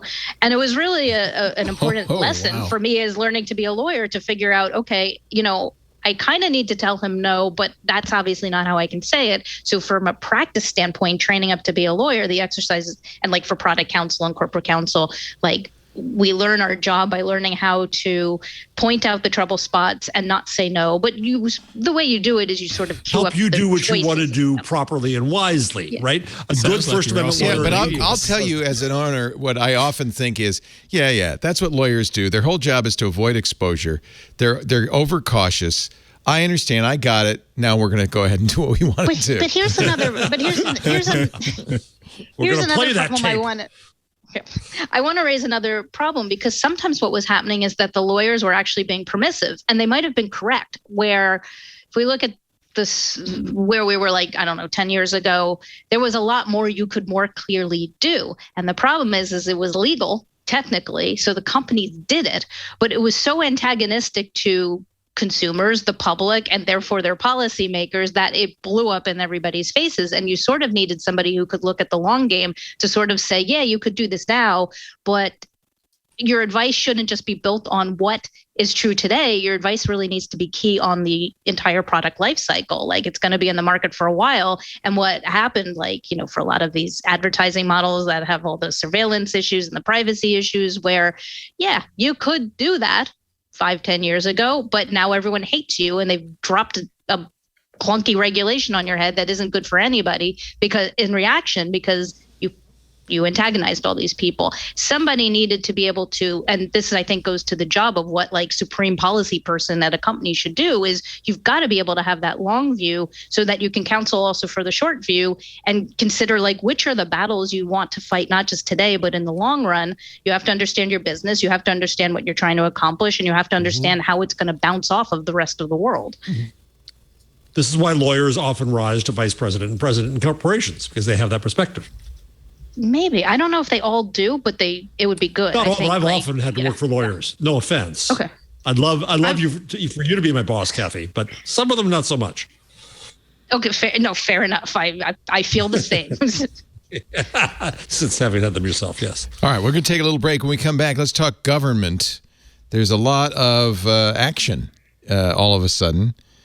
I think it's because the debt ceiling is going to expire, and they don't want to think about that. So they're thinking about big tech and all the other things that are much more palatable. We'll talk about that in just a little bit. Kathy Gellis, great. It's always great to have you. Thank you. And we'll save a little portion of the show for ancillary copyright if you want to bring anything. Save an hour or two, Leo. Save a couple hours later on. A little later on in the show. Jeff Jarvis also here, from professor at the City University of New York, and Ant Pruitt. Our show today brought to you by good friends at IT Pro TV. Your IT team, your team now, I'm talking to the business owner, needs the skills and knowledge to ensure your business is a success, right? With IT Pro TV, more than 80% of users who start a video actually finish it. That's 2.5 times more than the average e-learning platform. That's because, and I'm not surprised, IT Pro TV offers training that's fun, entertaining, engaging, and informative. It solves for everything. It makes you feel good, and you learn. Give your team the tools they need to make your business thrive. IT Pro TV's courses are engaging. They're binge-worthy, keeping your team interested, invested in learning. And gosh knows we need to do that. The tech industry is constantly changing, evolving. Your team needs to be trained in new things all the time, whether it's a new software release, a system upgrade, a new cyber threat that faces your business. IT Pro TV offers the training and perspectives of those disruptions within days, if not hours. Why is IT Pro TV right for your business? Get all training and certifications for your team done all in one place. They've got every vendor and skill you need for your IT team training. Microsoft IT training, Cisco training, Linux training, Apple training, security, cloud, and so much more. Over 5,800 hours worth, ranging from technical skills to compliance to soft skills. You do so much with an IT Pro TV business plan. You can track your team's results. You can manage your seats, unassign and assign team members, access monthly usage reports, see metrics like logins, viewing time, tracks completed, and more. You can easily manage your teams, manage subsets of users or teams by providing them with customized assignments, monitoring progress, and reporting on usage of the platform. Assignments can be full courses and or individual episodes within courses. Advanced reporting, get immediate insights into your team's viewing patterns and progress over any period of time with visual reports. And don't forget, IT Pro TV has individual plans to give your team the IT development platform they need to level up their skills while enjoying the journey. For teams of 2 to 1,000, volume discounts start at 5 seats. Go to itpro.tv/twit. Make sure to mention TWIT30 to your designated IT Pro TV account executive to get 30% off or more on a business plan. itpro.tv/twit. itpro.tv/twit. Great for you, great for your team. You're going to love it. Let's see. Government. There's a lot going on in the government. Let's start with Kathy's article, the top 10, a listicle. I didn't write Kathy. that. It's just a TechDirt article. It's a listicle. Oh, you didn't write it. It's from TechDirt. I didn't write it. Yeah. Baron Shoka and Ari Cohn wrote this. The top 10 mistakes senators made during the Earn It markup. That was... just to say there were more than 10. There were more. These are the top 10. This was last week. Earn It is that awful bill we thought we had killed. It's back. Nope. It's back, baby. The Judiciary Committee approved it unanimously, sent it to the Senate floor. I'm not sure when it will be brought up for a vote. Here are the top 10 legal and technical mistakes the committee made today. Number 1, encryption is not threatened by this bill, says Dick Blumenthal. He always says that. He always says it. This doesn't Oh, and just so we know, I know that experts tried to talk to him and tell him how it was going to affect encryption, and he didn't. He did not want to be informed. What was his response? Don't tell me. Nah, I got my fingers in my ears. Or he just doesn't. He doesn't believe it. There was ostriching that basically occurred when expertise was provided to him. Ostriching, I like that. That's a good that verb. Yes, a good new verb. Ostriching. Patrick Leahy did propose an amendment aimed at preserving companies' ability to offer secure encryption by providing that a company could not be found in violation of the law because it utilized secure encryption, or if it fails to undermine the security of their encryption. In other words, no backdoor. But there is new language in the Earn It 2022 version that basically undermines that. Those activities cannot be an independent basis of liability, but the courts can consider them as evidence. Okay, fine. You're not liable, but we don't like it. And we can consider it as evidence. So, mistake 2, the bill's sponsors readily conceded that Earn It would coerce monitoring for CSAM. Child sexual abuse material. That's, by the way, the red herring that this is all based on, is that this is somehow going to make it harder for child pornographers. And of course, it's not. In fact, it's quite the opposite. And that's what we learned with FOSTA SESTA, is that actually just pushed them underground. It made it harder to prosecute them, not easier. And I'm sure this will have the same effect. Meanwhile, compromising everybody else's security. The Leahy Amendment alone won't protect privacy and security or avoid triggering the Fourth Amendment. This is all pretty technical. Kathy, can you summarize what's wrong with Earn It? Everything. Okay, thank you. Perfect job. Well done. Good Bravo. night. That's all we need to know. But I will follow up with a few broad strokes. Part of this is this pretense that I think a number of members of Congress sincerely believe incorrectly, which is that Section 230 protections are some sort of benefit, some sort of subsidy that platforms get, and that if they're not going to be perfect enough for us, we should take them away, send them to a timeout. No dessert with your dinner. No Section 230 for you. That's not the way that Section 230 is constructed at all. It isn't a particular privilege or benefit or subsidy. It's a essentially procedural law that makes the operation of the First Amendment meaningful when it comes to platform facilitated internet speech, aka all internet speech. It means that we can have it and we can have services of any size, any scope, any focus point, they can exist. And so this idea that if these platforms aren't perfect enough, we will take away their privilege. This is a bad one. Look at it in the title, Earn It. You want to get this benefit? Well, you better do exactly what we say. And that's just flawed from the outset. And you jeopardize all internet communication, essentially, like with what happened to FOSTA, when you take that away or make it conditional in some way. It stops being useful, and the platforms we depend on to facilitate all of our online ideas and transactions can't exist. So that's a fundamental broad stroke mistake of Earn It, and basically all of the reform, repeal 230 laws that they keep proposing. It's really predicated on this false notion that it's a special benefit that we're giving out.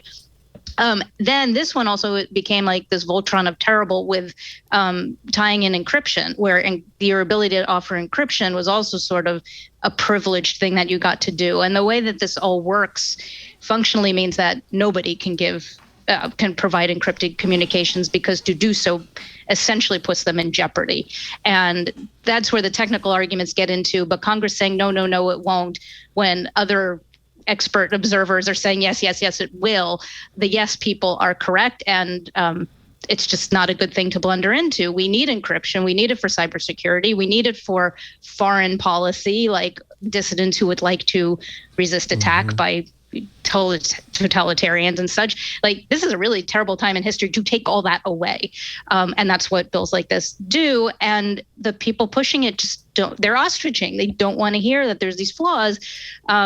And it's really unfortunate. And they're hiding behind, terrible content that, yes, does need to be addressed. But the thing that you might want to do if you want to go after CSAM, first of all, is how about providing resources to prosecuting it? And that's low-hanging fruit. But this bill isn't about going after the low-hanging fruit. This is about pulling down the whole house of cards that the internet depends on. So why are they doing this? What is it to look good? Something must be done. There's a lot of that.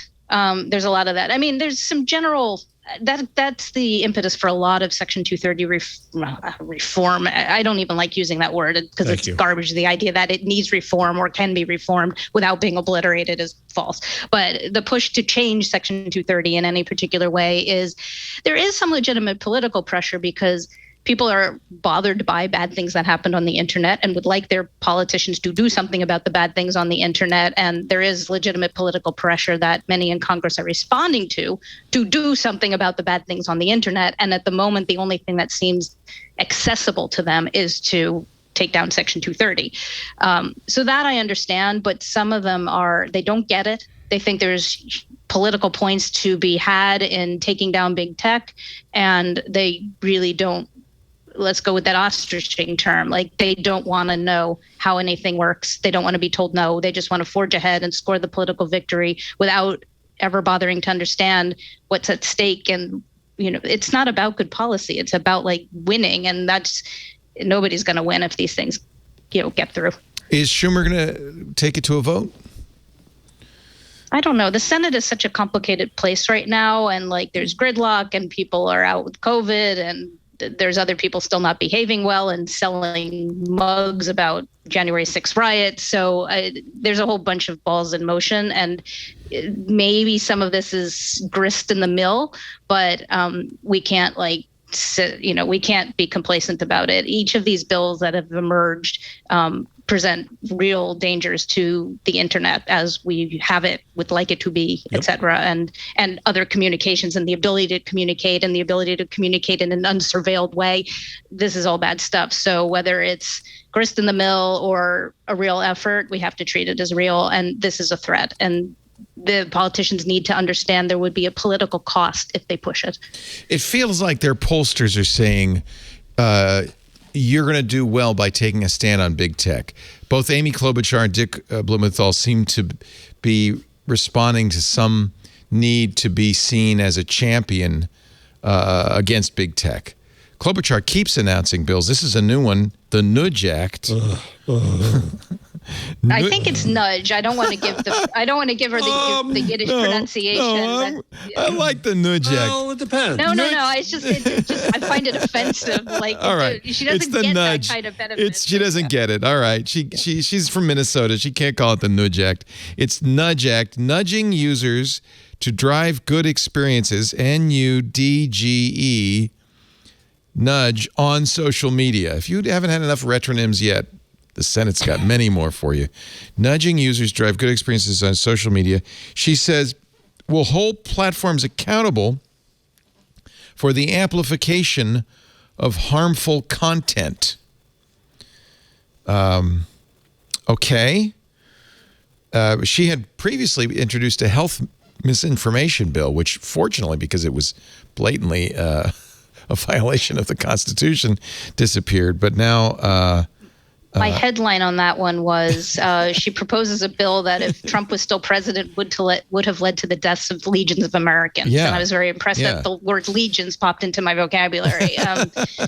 It was not good because she's really trying to have somebody decide. The First Amendment says Congress shall make no law. Right. And she really wants to make a law. She wants a decider. She wants a governmental role to decide what speech is okay or not. And even if in general, broad strokes, I might agree with her sensibilities about what is beneficial and what is terrible. No, you don't create laws like this because the good guys are not always in charge. And yes.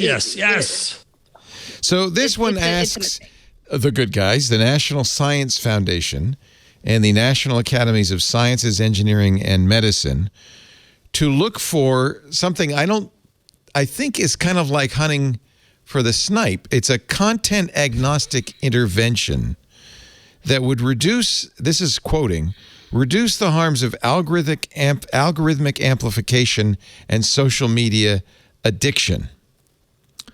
So, okay, you eggheads, get on out there and find something that won't violate the First Amendment. Now, fortunately, even if this bill passes, I can't imagine that much will happen except the NSF and NASEM will get some checks and they'll get to work on a committee. That's not the egregious part of the bill. She wants to. I mean, I think Mike Masnick wrote the post on Tech Dirt, and he makes the point of study is good. Let's study things. That's fine, and that's a perfectly reasonable government role. But that's only part of the bill. The rest of the bill is now government will act on what they have. And learned. You better do and it. That's the part that Congress has now made a law affecting speech because it's decided what is the good speech and the bad speech, and therefore. But it's content agnostic, which is not what Congress should do. It's only content agnostic before they do the studies. The whole point is to come up with a study so it's no longer content agnostic. Congress shall pass no law that isn't content agnostic. I think that's in the First Amendment, isn't it? Right. So the UK is going after legal but harmful speech, thus making anything anyone believes is harmful illegal de facto. Right. And then Klobuchar is kind of we're going to encourage the good stuff, which means we're going to discourage the bad stuff, and we're going to anoint what is good. That is why we have a First effing Amendment. Stay out of it. Shush. I mean, I'm just amazed at all the countries in the world demonstrating as we speak why the United States rolled out a First Amendment, and we're busy trying to trash it. Yeah. Isn't that funny? Yeah, that's funny. But yeah. Well, the thing that's scary about both the Earn It Act and this is that for completely different reasons, there's support on the left and on the right. So this actually could pass for completely different reasons from the left and the right, but they do agree. Let's do something. So these days, if bipartisan is not a good word these days, in my view. Yeah. Right. Yeah, because the right supposed thinks to be the high order. If certain people agree with you, you may want to think twice about why. Yeah. I mean, I found myself in a very unfortunate political position watching senators I really don't feel comfortable with for most of governance fight her bills and be grateful for the opposition that they were filing. Like this is a terrible time in American government, I think. Her co-sponsor is Cynthia Loomis from Wyoming, who, as a perfect example, has completely different. She doesn't like social media companies whining. She doesn't like social media companies censoring content she wants to see. So anyway. Yeah, because actually, to clarify the point I made, there's people on both sides of the aisle pushing for all these terrible bills, and there's people on both sides of the aisle fighting all the terrible bills. No one can agree. Yes, true. Yeah. True. And so I was grateful for one of them who I would like to not have this person in office again, but they were fighting the bill, and I'm like, and they were making sense. It's very doing difficult. it. It's difficult these days. I mean, Liz Cheney seems like a hero. What? Mitch McConnell finally sounds sensible. What? So I don't know. All bets are off. And then U.S. Copyright Office. This is from the Torrent Freak website.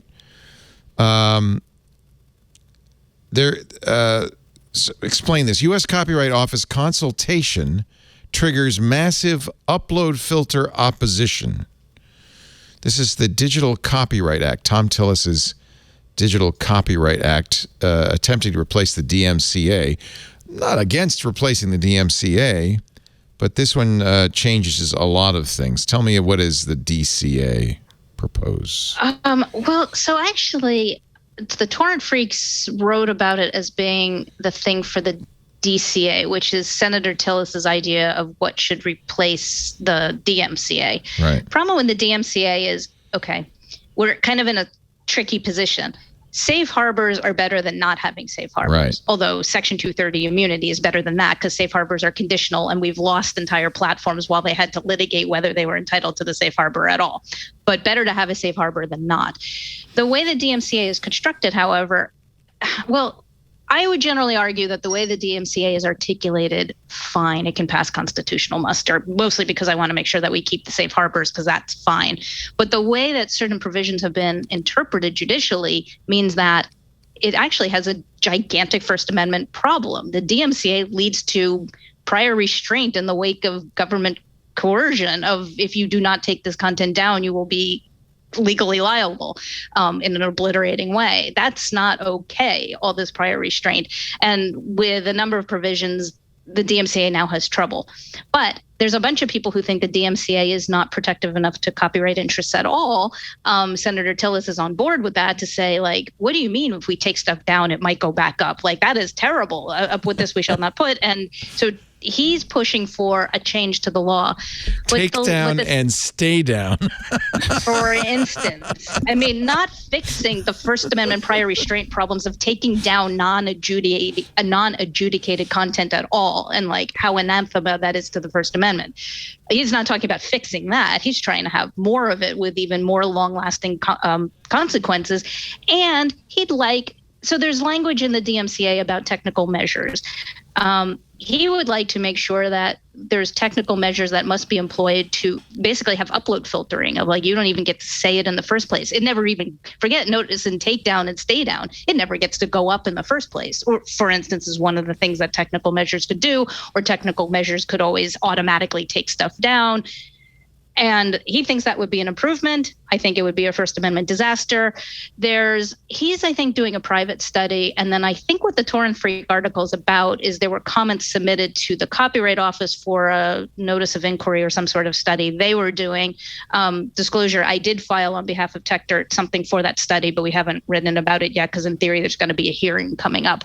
But what I think this article did is it looked at the comments that had been submitted and summarized some of the pushback that the idea got, including, I noted, from independent musicians and creators who said, this isn't going to work for us. This is just going to limit the availability of the platforms we need to get our stuff out there. So it's clear that automated takedowns don't work, and automated filtering is going to be just as bad, if not worse. The EFF writes, robots have no place filtering creative content. That was the contents of their comment that they filed February 8th on this proposal. Like the guy who recorded his kitty cat. But robots are supposed to be more efficient than they're better. Humans, sir. Yeah, some of this is probably a misunderstanding in members of Congress and regulatory agencies about the effectiveness of robots. Robots, I mean, they should be perfect, right? And they don't understand. They're not only not perfect, they're often wrong. You're crushing Ant. He's devastated. He likes robots. Your verdict. You like robots, Ant? No, that would be no. Okay. No. There was the case of the guy who posted I think something like 10 hours of his cat purring. Oh, yeah. And then EMI said, we own that. Yeah. Well, the cat should. Darn it. The cat can't. It's not a human. It doesn't get copyright in it. Remember the monkey selfie case? That's what our takeaway was. So Content ID, which is YouTube's notoriously inaccurate, incorrect system for, and we get pulled down all the time, by the way. You heard me, Kathy, the chilling effect of me playing a Super Bowl ad, we could easily get taken down. And how much worse would it be if we never even got up in the first place? They just said, no, you can't post that. There'd really be very difficult to appeal it. So this guy... even if you do, that's devastating. That's a harm. That's a harm that the First Amendment isn't supposed to tolerate. Even the takedown is a harm, by the way. Now, this guy didn't get a takedown. He got it demonetized. YouTube user Digihaven uploaded an hour of video loops featuring his cat Phantom purring. Didn't get a lot of downloads or anything. A year after he posted it, YouTube said Phantom is pirate purring. The EMI Music Publishing and PRS both claimed a part of the loop. Now, no one knows why. Perhaps somebody used his cat purring in a song, stealing from him. Well, that can happen under these plans of absolutely. Everyone is having way too much faith in the robots. We got pulled down. We had a clip of perfectly open public domain clip from NASA which is open and public, of a rocket launch and government speech. Of a rocket launch, which National Geographic used to take our show down for a significant amount of time, a considerable loss of revenue, because they had claimed it that they owned it, which you should be able to go after them. You should be able to have. That's not a defense, because that means that's the right to hire a lawyer. Well, it is. Right. Although what he's alluding to is one of those provisions I said that's not been well interpreted, which is 512F, and 512F is supposed to give a cause of action for if somebody basically sends a bad takedown. And the problem is the way it's been interpreted. It rarely works. So therefore, it's not functioning as a deterrent, because you really wouldn't have to go sue if everyone was afraid you would go sue. Right. So nobody fears us, and that's the problem. Yeah. And I want to live in a world where everybody fears me. I think that's the right way. I think so. Let's take a little break. There's more still to come. Our show today brought to you by HackerRank. If you are doing technical interviews, you will love this new tool HackerRank's come up with. I love HackerRank. I'm not looking for a job as a coder, but they've got these great coding puzzles. Coders use them to demonstrate their proficiency. It makes it easier to get a job. A lot of great tools there. There's also this wonderful IDE for technical interviews. It's always hard to do a technical interview, right? You spend the first 10 minutes trying to set up an environment so you can share code from a dozen documents. Your candidates have to sit there and wait while you click and push and do things. HackerRank's IDE is great, with a set of easy-to-use interview tools that will really help you find the best developers for your technical projects. There's a look of it on the screen if you're watching the video. So what do you get? Well, you get I think this is great. HackerRank's famous for its technical puzzles. They've got a pre-made question library, over 2,500 questions, so you can easily find the right question for your coding needs. They have a code playback feature, so as your candidate writes their solution, you could play it back, score their skill levels. There's a built-in whiteboard if you like to, and this happens a lot in these technical interviews. Show me how you would solve this. Why doesn't a manhole cover fall through the manhole? And you want to watch them working on it so they can work on a shared whiteboard with you. This is all great for remote interviewing. Actually, you could use it in person too. A great way to reboot your technical interview process with HackerRank. HackerRank, click interview done. Start using HackerRank free today and see how much better a technical interview could be. Reboot your technical interviews with HackerRank's easy-to-use tools with a pre-made question library, code playback, a built-in whiteboard. You'll be conducting better technical interviews and instantly identifying the right talent. Go to hackerrank.com/twig to start a better tech interview for free today. Hackerrank.com/twig. We thank HackerRank so much for their support. What was it? I have a feeling this appeal is going to be interesting. Sarah Palin went to court, sued the New York Times for defamation. Yes, they had a pretty bad editorial, badly edited editorial, which they corrected the next day. A day before the jury came out with its verdict, the judge threw it out, saying it was not malicious. You can't prove malice. Can I point of information here? May I ask our attorney just before you even get to the special? Does that happen very often, Kathy? While the jury is still out deliberating, that a judge says no? Well, yes and no. I think the idea that there would be his decision, which would essentially trump the jury decision. The jury, and he made the point later that the jury is thinking about facts, and they were looking at the factual analysis of whether the alleged facts rose to the level of actual malice that she needed to prove. And the jurors ultimately found no. But meanwhile, he, as a matter of law, was saying, even if the jury was like, yeah, that sounds like bad stuff, we think it probably does, as a matter of law, it couldn't possibly meet that standard. Why would he do that before the jury? Typically, if that happens, the timing may have been odd. I've been in a jury trial, federal trial, where the judge, after the prosecution rested, stopped the case and said it's entrapment before the defense even got to stand up, and long before the jury went to deliberate. So that's not unheard of. The judge could say, look, this case doesn't rise to this isn't it. It is weird that he would wait till the jury got sequestered and then say, oh, by the way, it doesn't matter what they do. And to further add one more point, jurors admitted they knew what the judge had said. So the problem with his timing is that happened. The jurors were told not to pay attention to coverage, but it was really hard to do. So him to announce it either before and just discharge the jury would be an option, or for the jury to come back and then for him to thank them for their service, and then they go away, and then he says, let's say they brought back a verdict in her favor, then he could say, I know the jury has done this, but as a matter of law, this shall not stand. That happens all the time. Yeah. The problem that got raised with his timing is the jury was supposed to be deciding this independently, and they might have been influenced. Yeah.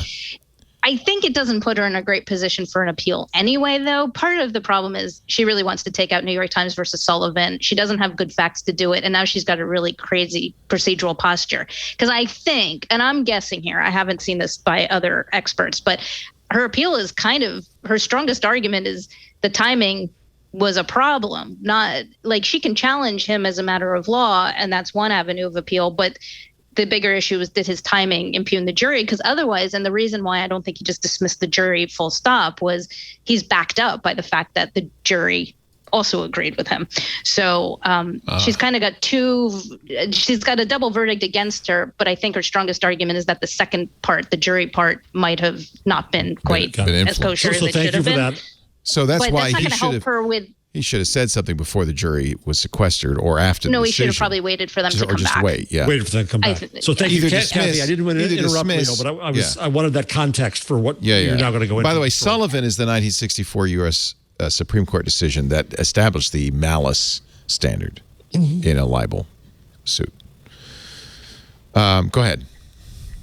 Oh, no. You were going with the story. Yeah, you were. I interrupted you. Yeah, we've told your story, but if now the story's done. Thanks very much. Yeah. There's no more story. Good. That was the story. Okay. So it'll be interesting to see. Yeah, and nothing more to say about that. You can always play another Super Bowl ad. I could. I think if I play too many of them, then it becomes a question. Yeah. Yeah. Right. You could. Hey, good news. Google Plus is dead. Did you know? Already dead. Yeah, well, we mentioned this. Mike Elgin. We mentioned this when we years ago said, yeah, Google's pulling the plug on Google Plus. But we also said Google will be doing a business version of Google Plus. You might remember Google Currents. Now that's dead. So, is it appropriate? Do we take a moment of silence? Like, what is the protocol here? I bet this was an instance of someone just writing this on the whiteboard, Google Plus for businesses. And, okay, we're going to call it Currents. All right, we'll see y'all next month in the next meeting. Yeah. And that was the end of it. Well, Google wants to add benefits to their workspace. Then there was a pandemic, so nobody could see the whiteboard anymore. They all left it up, and it had do not erase on it. And then they all left, and they didn't see the whiteboard anymore. Yeah. By the way, after 2 years, whiteboards are very hard to erase. Let me tell you that. Yeah. I had to get a lot of spritz. They get shellacked. Yeah. Yeah. I don't know if this is good news or bad. Go ahead. You get permanent marker to get the permanent marker off. Oh, yes. So if you accidentally write with the wrong marker, go over it with a dry erase marker, and then it will become dry erase. Dissolves the permanent marker. Yeah. It does something. There's some paradox there. There's some philosophical statement about the universe, but I can't figure it out. I'm too stupid. I just want to be useful. Temporary erases the permanent. You see? That's a confusing concept here. So the former president, the man from Mar-a-Lago, has launched Truth Social. It's out. It's up. Is it out? Well, his first post is there. Don Jr. Posted it on Twitter. And here it is, Truth Social, $5 a week if you want to follow the truth. So you don't get in at all unless you pay, or your waiting list. Join the waiting list. Yeah, well, what's funny is you don't pay them. You donate to a Republican. Same difference. Right. So that's 10 times more expensive than the Sue Me News. Yes. That's exactly right. Trump teases first post on the new Twitter-like Truth Social. How do I see the site. post? I want to. Well, you can go to the New York Post, and they have it. All it says is your favorite president is get ready. Your favorite president will see you soon. Much like a proctologist. Biden's doing the State of the Union soon. Yeah. Is the State of the Union tonight? March. March. Okay. Yeah. No Time idea. For some truth, John Jr. wrote. It'll launch as early as President's Day. I bet you that's right. The App Store is a pre-order. Again, $5 a week. And it looks a lot like Twitter. Last time I checked, it was based on Mastodon, which is the open source Twitter clone that we use. Right. And didn't they get in trouble about that? Yeah, because they didn't admit it. And you're supposed to tell people. I guess we won't know until it's public. I bet they're going to make a lot of money. Yeah. Here's Mockup's advertises site. With Jack's beard, an account at Jack. I'm just a guy trying to make it in this big world. Okay. It looks just like Twitter. I mean, you can make Mastodon look just like Twitter, so I don't know why you'd want to, but you could. So I don't know what the software is. Are you skipping over Peter $5 a week? Is that what you said? Yeah. $5 a week? Yeah. I was going to join it, but then I saw that. I'll just keep my Gab and Getter accounts. I'm happy with that. And Parler. Not the Parler. Oh, yeah. Parler. Yeah. I need to get a Getter account. I need to get that locked down. Well, maybe you want to join Peter Thiel's conservative dating app, The Right Stuff. Interesting. Yeah, all incels and Karens was my few Karens. $1.5 million he's putting into the seed round. I don't know. I'm sorry. Go ahead. You guys talk. Well, while Leo chokes, but we're not. Yeah, I think I took my mask off prematurely. Oh no, you're okay, sir. You're okay. We're not going to speak that into the universe. Yes. Fortunately, I don't believe that actually causes COVID. Speaking into the universe, I do think not wearing a mask could, however. Yeah, Peter Thiel, who took himself off he took himself off the board, right? Facebook. Oh, that's right. But it was such a funny thing. It was because he wants to pay attention to all these conservative candidates. He's writing them checks. He could have still done it on the board. There's got to be a backstory here and why he left the board. I'd love to know. Actually, let's. I don't know. I shouldn't. I'm just guessing, but it's interesting. Two things have happened on Two things have happened on top of each other. He left the board, and Nick Clegg just got promoted. So I'm almost wondering, was he an obstacle to this musical chairs happening sooner? I don't know what. Why would he be? I think he'd be a fan. Nick Clegg was a big Brexit guy, right? I think they'd be fellow travelers. No. He wasn't that. He wasn't that extreme. Oh, okay. Okay. Yeah, no, and I'm seeing other tweets go past of, wait, what? Like our conversation earlier that that Clegg is just too prone to just make political wheels and deals, and that's no way of steering a ship where you've got really important policy considerations to deal with. Big article, big gossip article in the New York Times yesterday. It took 1, 2, 3, 4, 5, 6 people to write it. Emily Steele, Jody Cantor, Michael Grinbaum, James B. Stewart, John Coblin, writing about what happened at CNN. What a story that is! And as soon as they filed it, of course, the other shoe dropped, and Jeff Zucker's right hand and apparently close personal friend, Alison Gollust, was also fired yesterday. Left the company, Leo. Leaving the network. Yeah, that's what they said about Zucker. Yeah, he's decided to spend more time with his family. It's really a gossipy story. It's great. I've been reading. Do you read Puck News, Jeff? I'm about to subscribe. Craig Newmark just sent me an article from it. I think the world of Julie Ioffe. I think Dylan Byers is good at media. Baratunde Eric there. Gardner. Yeah, Eric. So I'm about to subscribe. I'm going to do it. I remember when Baratunde joined, I wasn't sure. And but then when this whole Zucker thing happened, and of course they've got Dylan over there who is an expert on all of this, I said, I've got to follow it. They have a free podcast, the Powers That Be podcast, so you can listen. The lead story right now is about my old boss, Steve Newhouse. Oh, really? And Zaslow, and who's the real power behind Discovery, which is going to own CNN. This is a good time. So Puck is not cheap. It's $100, but I want to support those guys. I like them all as journalists, and I like the Inside Hollywood, inside media gossip. So yeah, I joined it. All right, I'm doing it right now. Yeah. Ooh, the Inner Circle. What's that? How much is that? $250 a year. Did you do that or no? I don't need to be in no.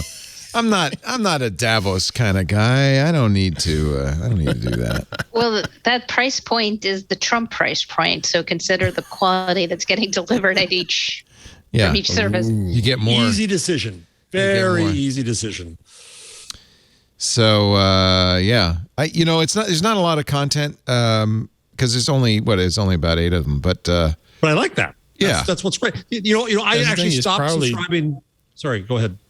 No, I was just going to say, with it not being a ton of them, it's probably like ridiculously targeted, solid. It is. That's exactly what it is. Right. There's no fluff to it. There's not more than an article a day, but and the podcasts are pretty good too. I have to check out the podcast. Yeah, that's free, and you know what? I think I'm not buying this. Yeah, you get a lot of the value out of that, from listening to the podcast. See, I actually stopped subscribing to The Atlantic, even though there's great stuff there, because I just got overdosed with hot takes. It was just too many. It was too much. Yeah. Well, apparently you're alone, because nearly a quarter of Americans get their news from podcasts. Speaking of hot takes. This is from Pew Research, of course. That's an amazing number. So it's great that I lent my speculative contributions to this podcast. Exactly. This is the place. The erudition of the American people. This is the place, baby. This because I remember when less than a quarter of Americans even knew what a podcast was. So it's great they're getting their news from podcasts now. Yeah, primarily younger people, primarily more men than women. Pretty evenly divided racially, Hispanic and Asian, slightly higher than white and black. Tends to be college plus, college educated, more than half, some college. Tends to be very, very, very wealthy. So if you're trying to reach very, very wealthy people, you know who to call. Interesting. It's an even split between right and left.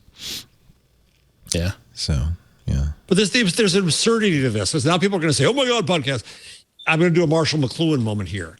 Is that people get their news from everywhere. Everywhere. That's the real answer. Everywhere. Yeah. We are in a media ecology where everything is media at some point. And when you hear it on the street, or you look at a billboard, or you listen to a podcast, or you read the news, or you follow a Twitter link, it's not like you've given up everything else. And now suddenly the only thing I do is listen to podcasts. I ignore everything else in life but podcasts. That's how I get my news. That's what this implies. And it's a stupid question. It'll be good people want to listen to podcasts. I'm all in favor of that. But now watch. It's going to be a target in the back. Oh, yeah, Joe Rogan. That's why the world is screwed up. Podcasts. Everything was fine until we had podcasts. Yeah, true. Good point.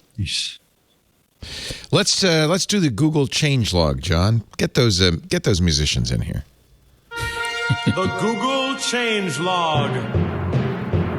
Man, time has flown by. It's almost done, kids. Don't worry. Big Gmail redesign starts rolling out to personal accounts.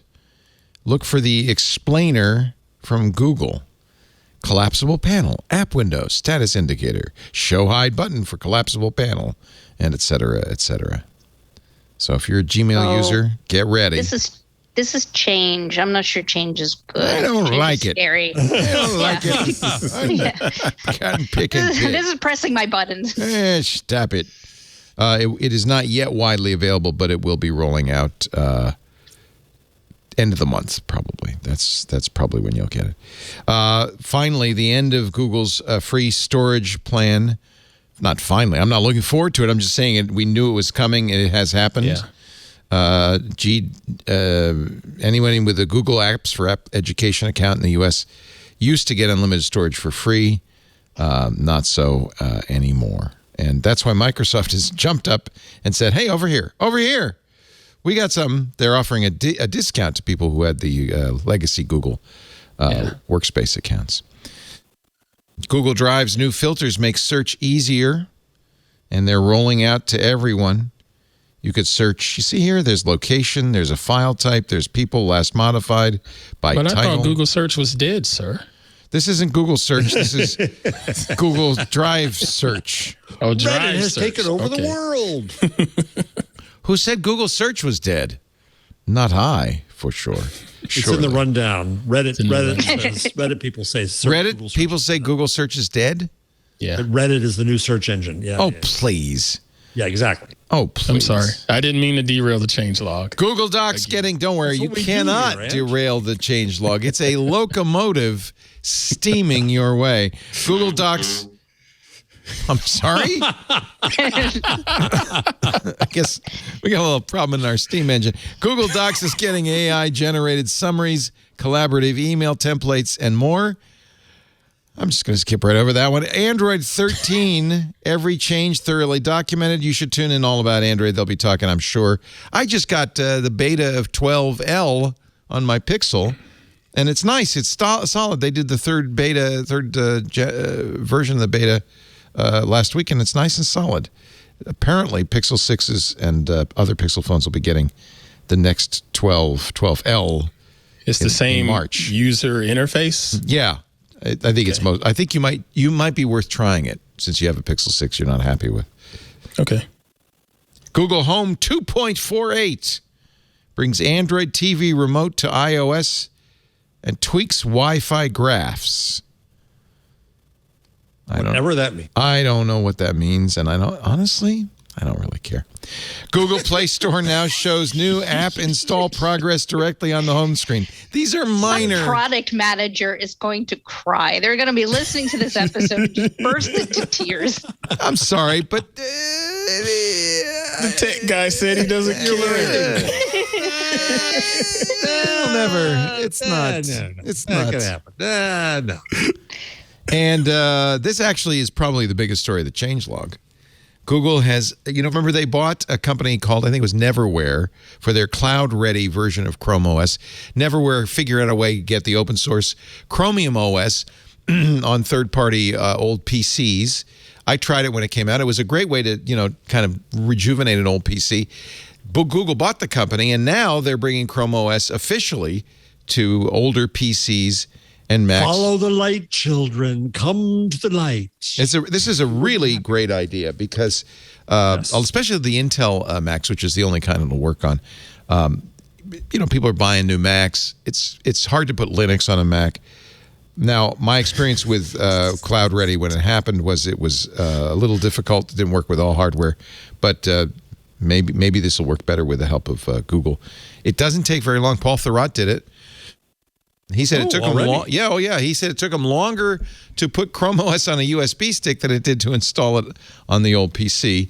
It just takes a few minutes, and that's what Google blog posts. Well, I think next week's show you need to start off doing this so you can go to Terminal and make sure it works. That's pretty cool. Yeah. No, this is a great way to take old machines and give them new life. It'll be great for schools. Not just old machines. You can improve your PC you're about. I wouldn't do it on a new machine. That would be kind of nutty. No, because Chrome OS is better. It's better. Yeah. Sorry. Is it though? Is it Larry David? I don't think so. I don't think so. Erase to Connect Tonga is wonderful graphics if you want to geek out. Yeah, so remember Tonga had a horrific volcano eruption and did it cut the undersea cable. Tonga went offline. I'm sorry, we didn't leave the... and that's the Google changelog. Yes, we can't do that. The boundaries are all wrong. Let's put a cap on it. The race to reconnect Tonga. This is Jeff's pick of the week. How engineers will replace the undersea communications cable severed. It's got pictures. Jeff likes pictures. Wow, yeah.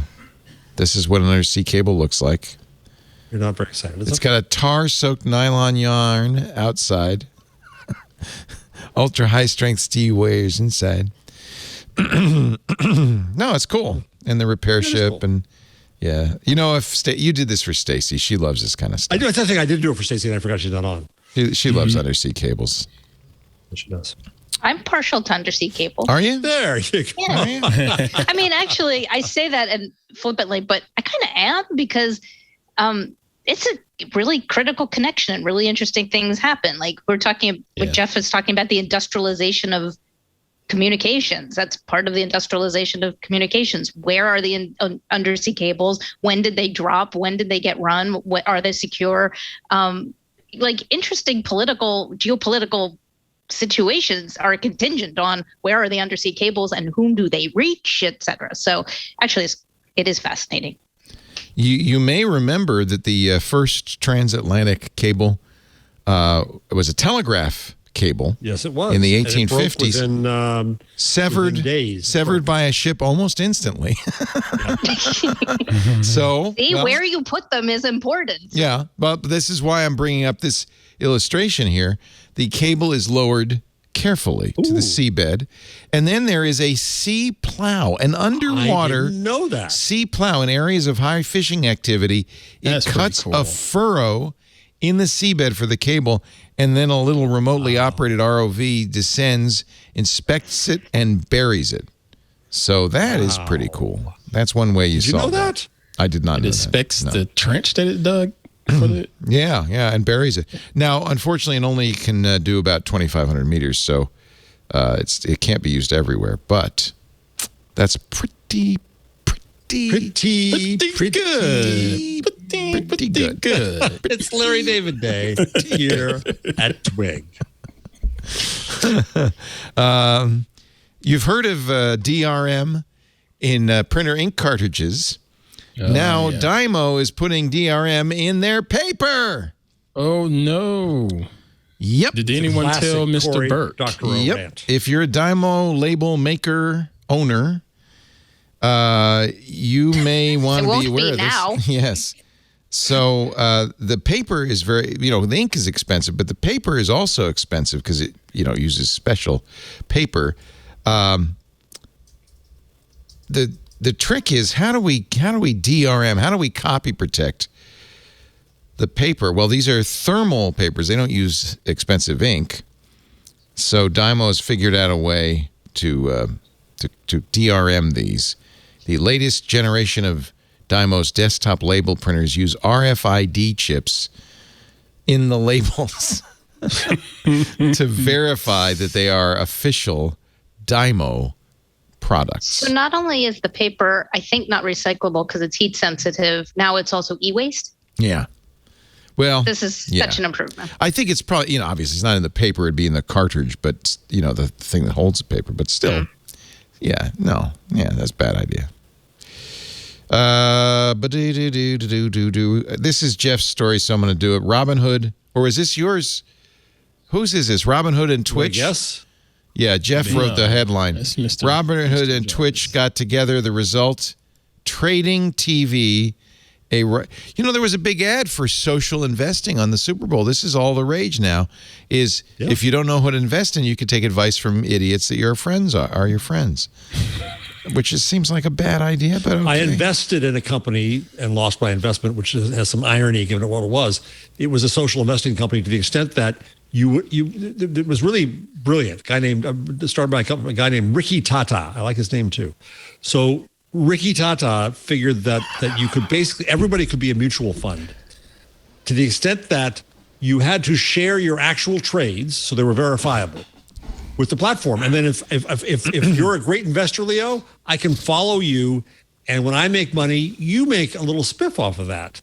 So you want to invest well, and I want to come along with you. It really made sense. It didn't work because it was too early and too complicated, and that's that. It's too bad I lost my money, but that's life. And his last name was Tata, huh? I think if I'm Larry David, you can be JB Smoove, Jeff Jarvis. That was a really fascinating story. Oh, sorry.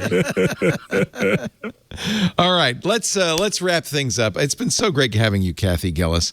I don't want to put you on the spot or anything, but we give everybody a chance to pick something at the end of the show. If by any chance you would have a pick for us, this would be the time. I was thinking about a pick, but then I needed to find out if it would trigger copyright problems for you. So I have not actually ascertained. It's never going to trigger copyright problems to talk about it. Well, it's Huey Lewis, right? My pick oh, you got Huey Lewis last time. You picked Huey Lewis last time. Are you going to pick Huey again? You're always safe with Huey Lewis in the news. Of course right. you are. So, of course you are. So I would like you to invite me back in the future. And, well, I always recommend Huey Lewis. In a pinch, go with that. But have me back, and I will double my picks for next time. Can't knock her logic, sir. Sounds like blackmail to me, but okay. I'll go for it. Okay. I do want to mention that our dear friend Amy Webb's new book has finally come out. We knew it would be a Valentine's Day gift. The Genesis Machine is all about biotech and the biotech synthetic biology revolution that is about to hit us. She co-authored it with a biotech expert, a scientist, and it is. I'm not finished with it, but I'm really enjoying it. And we've invited Amy to do a special triangulation. I'm hoping we can do it Saturday. I don't know if we've heard back. Is that up? Is that on? Yes. Still working on it. Okay, but possibly we'll do it in the club right after the radio show, 2:00 Saturday. 2 p.m. Pacific, and then we're going to get Amy on another show, another twit soon. But Amy's book is out, so I'm going to give her my pick because she does some great stuff. And synthetic biology is, poised to change everything we know. If you thought the information revolution was a big deal, this is going to be even bigger. The Genesis Machine now available on audio as well as on Amazon as a book or in your favorite bookstore. Jeff, number? So it's not a number, it's a thing. It's an appalling thing. Maybe not. Depends on your life. Okay. Would you want to live? It's this new concept. I now. do. Actually, I've already put down a down payment. Story living by Disney. Yep. Disney's had communities they've built before, like, oh, here's a downtown. This goes beyond. This includes content in your Wait a minute. life. Am I going to have a Mickey in my living room? Is he going to come serve me tea? I think you might. They're trying to figure it out. So if you go to storylivingByDisney.com, you can learn more. Yeah. Yeah. Oh, we need to find out what Cory Doctorow thinks about this because he or at least was a really big Disney fan, and he also doesn't like dystopia, and I think he might be very torn. Well, I think this is a new novel for Cory. Well, everybody absolutely a new novel for everybody loves Disney. It doesn't mean you want to live with them.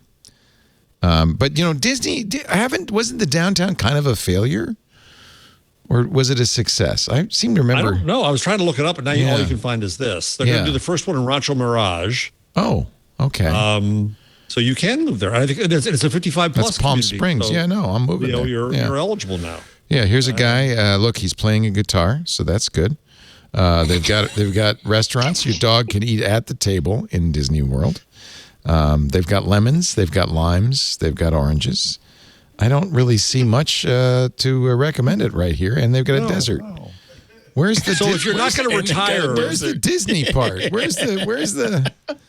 They're going to have this wonderful service. It's called Cotino, a story living by Disney community.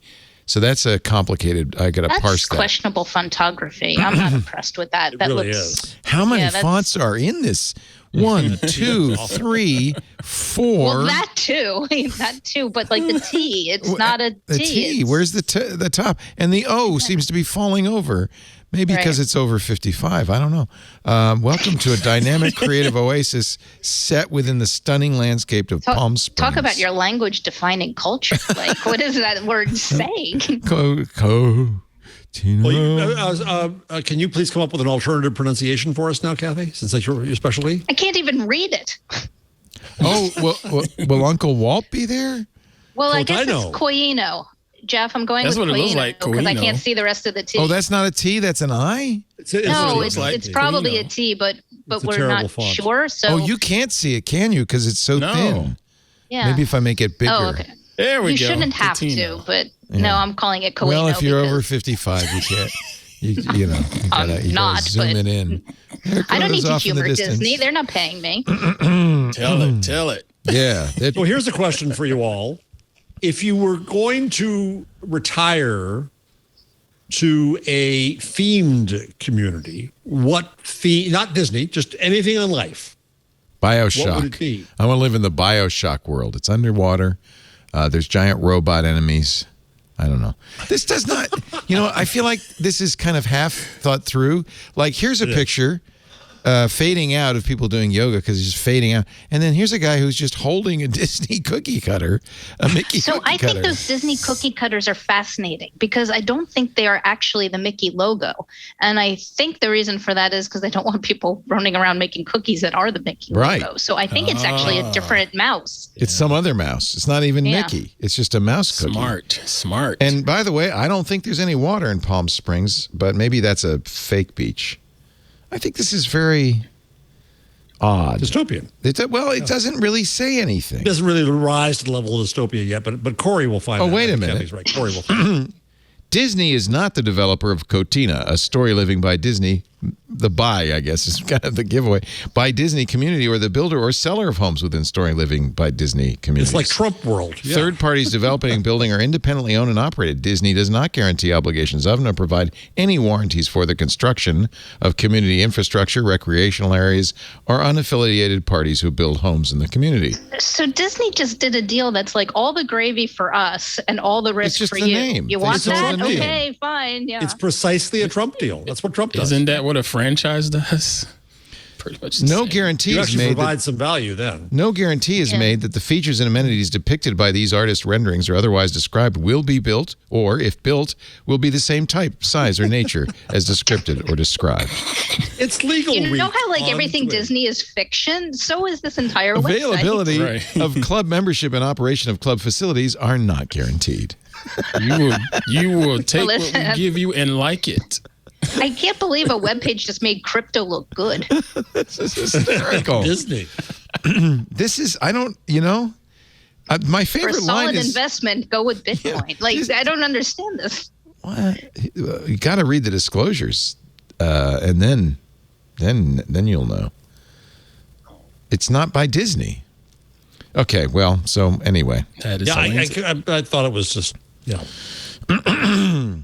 Mr. Ant Pruitt, I think it's time for a pick from you, sir. Sure. I have two. My first one is from the folks at Boris Effects. I've been playing around with some video stuff, especially with hands-on photography, and trying to show people that you can, get into video editing as a photographer. And I've been playing around in Vegas Pro. Sony used to own them. And since I have Vegas Pro, Boris Effects was sending out promos, and they announced that they have Particle Illusion. This is a standalone particle application. It allows you to create some pretty cool effects. You got to do this to Moral Panic. All for free. Exactly. Yes, exactly. Upgrade Moral Panic. Right. So that's one of my projects. It's free? They don't charge for it? They do have a free version, but they also have a paid version.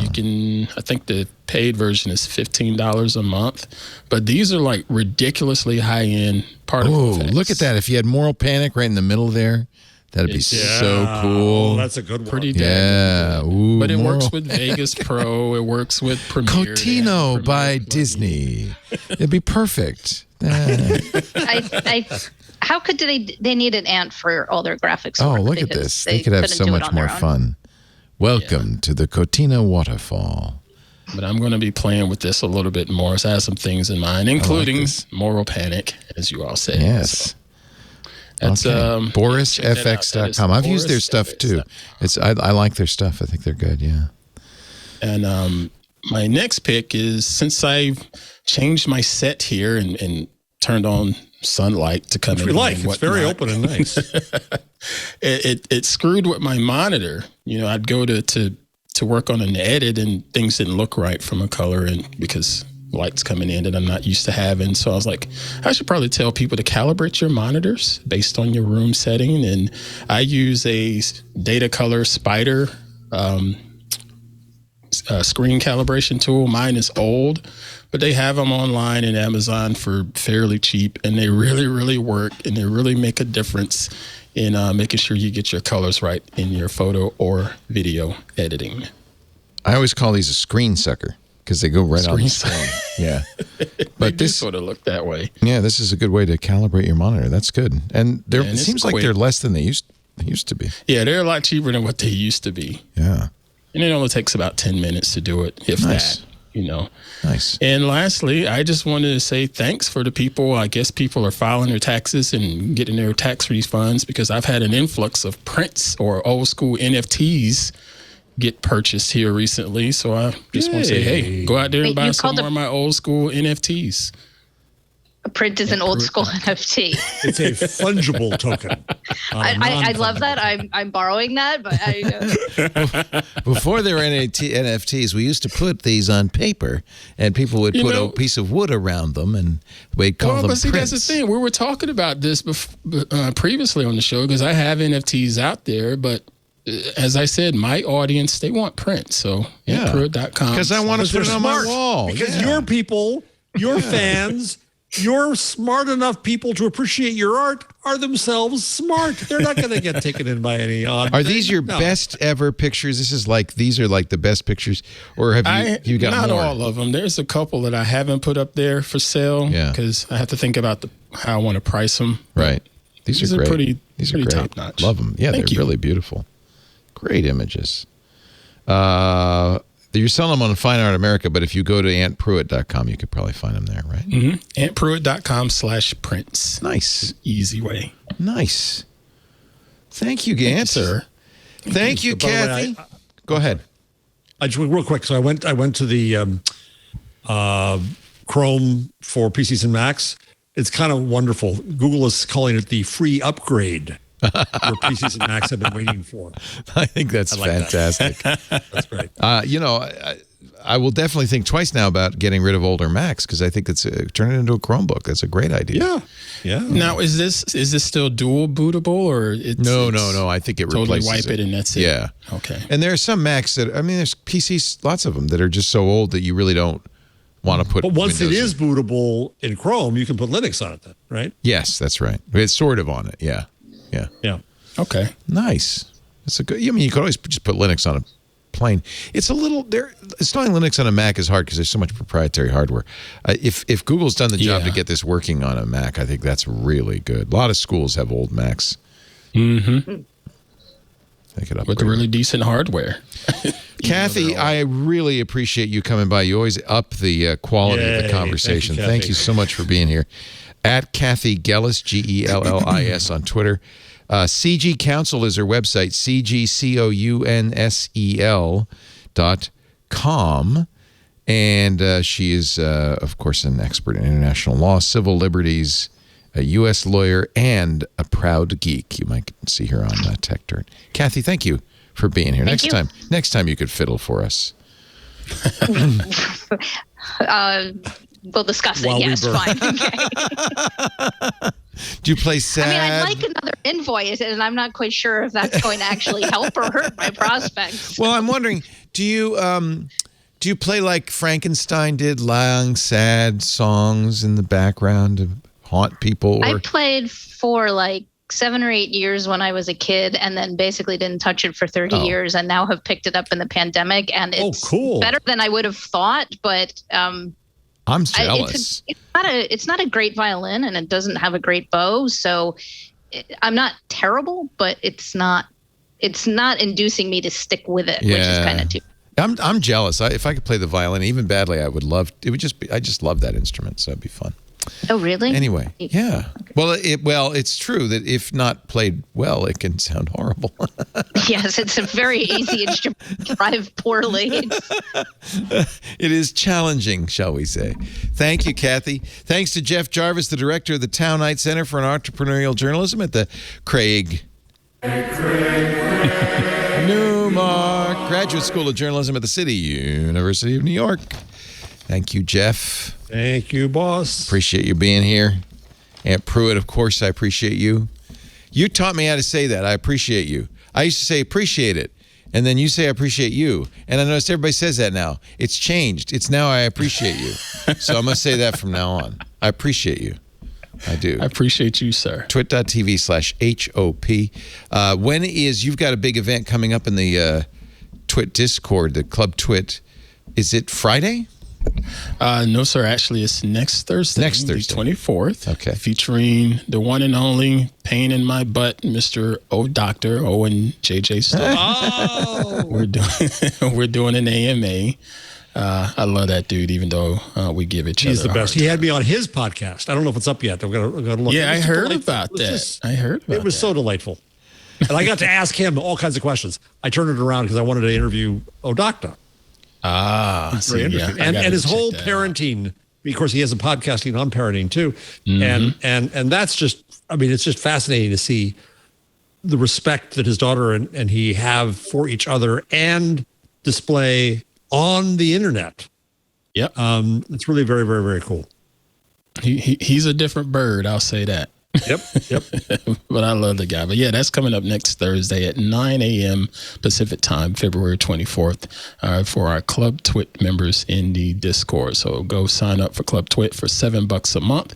Go to twit.tv/Club Twit. You get access to that, as well as ad-free versions of all the shows here on the network and some bonus footage, because every now and then we record random stuff like Wordles and Worldles and stuff that really doesn't make it into the show that you may find interesting as a Club Twit member. So twit.tv/Club Twit, and $7 a month gets you on in.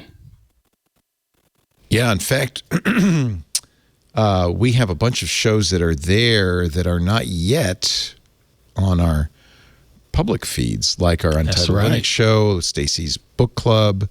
We've got that This Week in Space we're trying out in there. So we really appreciate the support of Club Twit members because they make that possible for us to try things like this.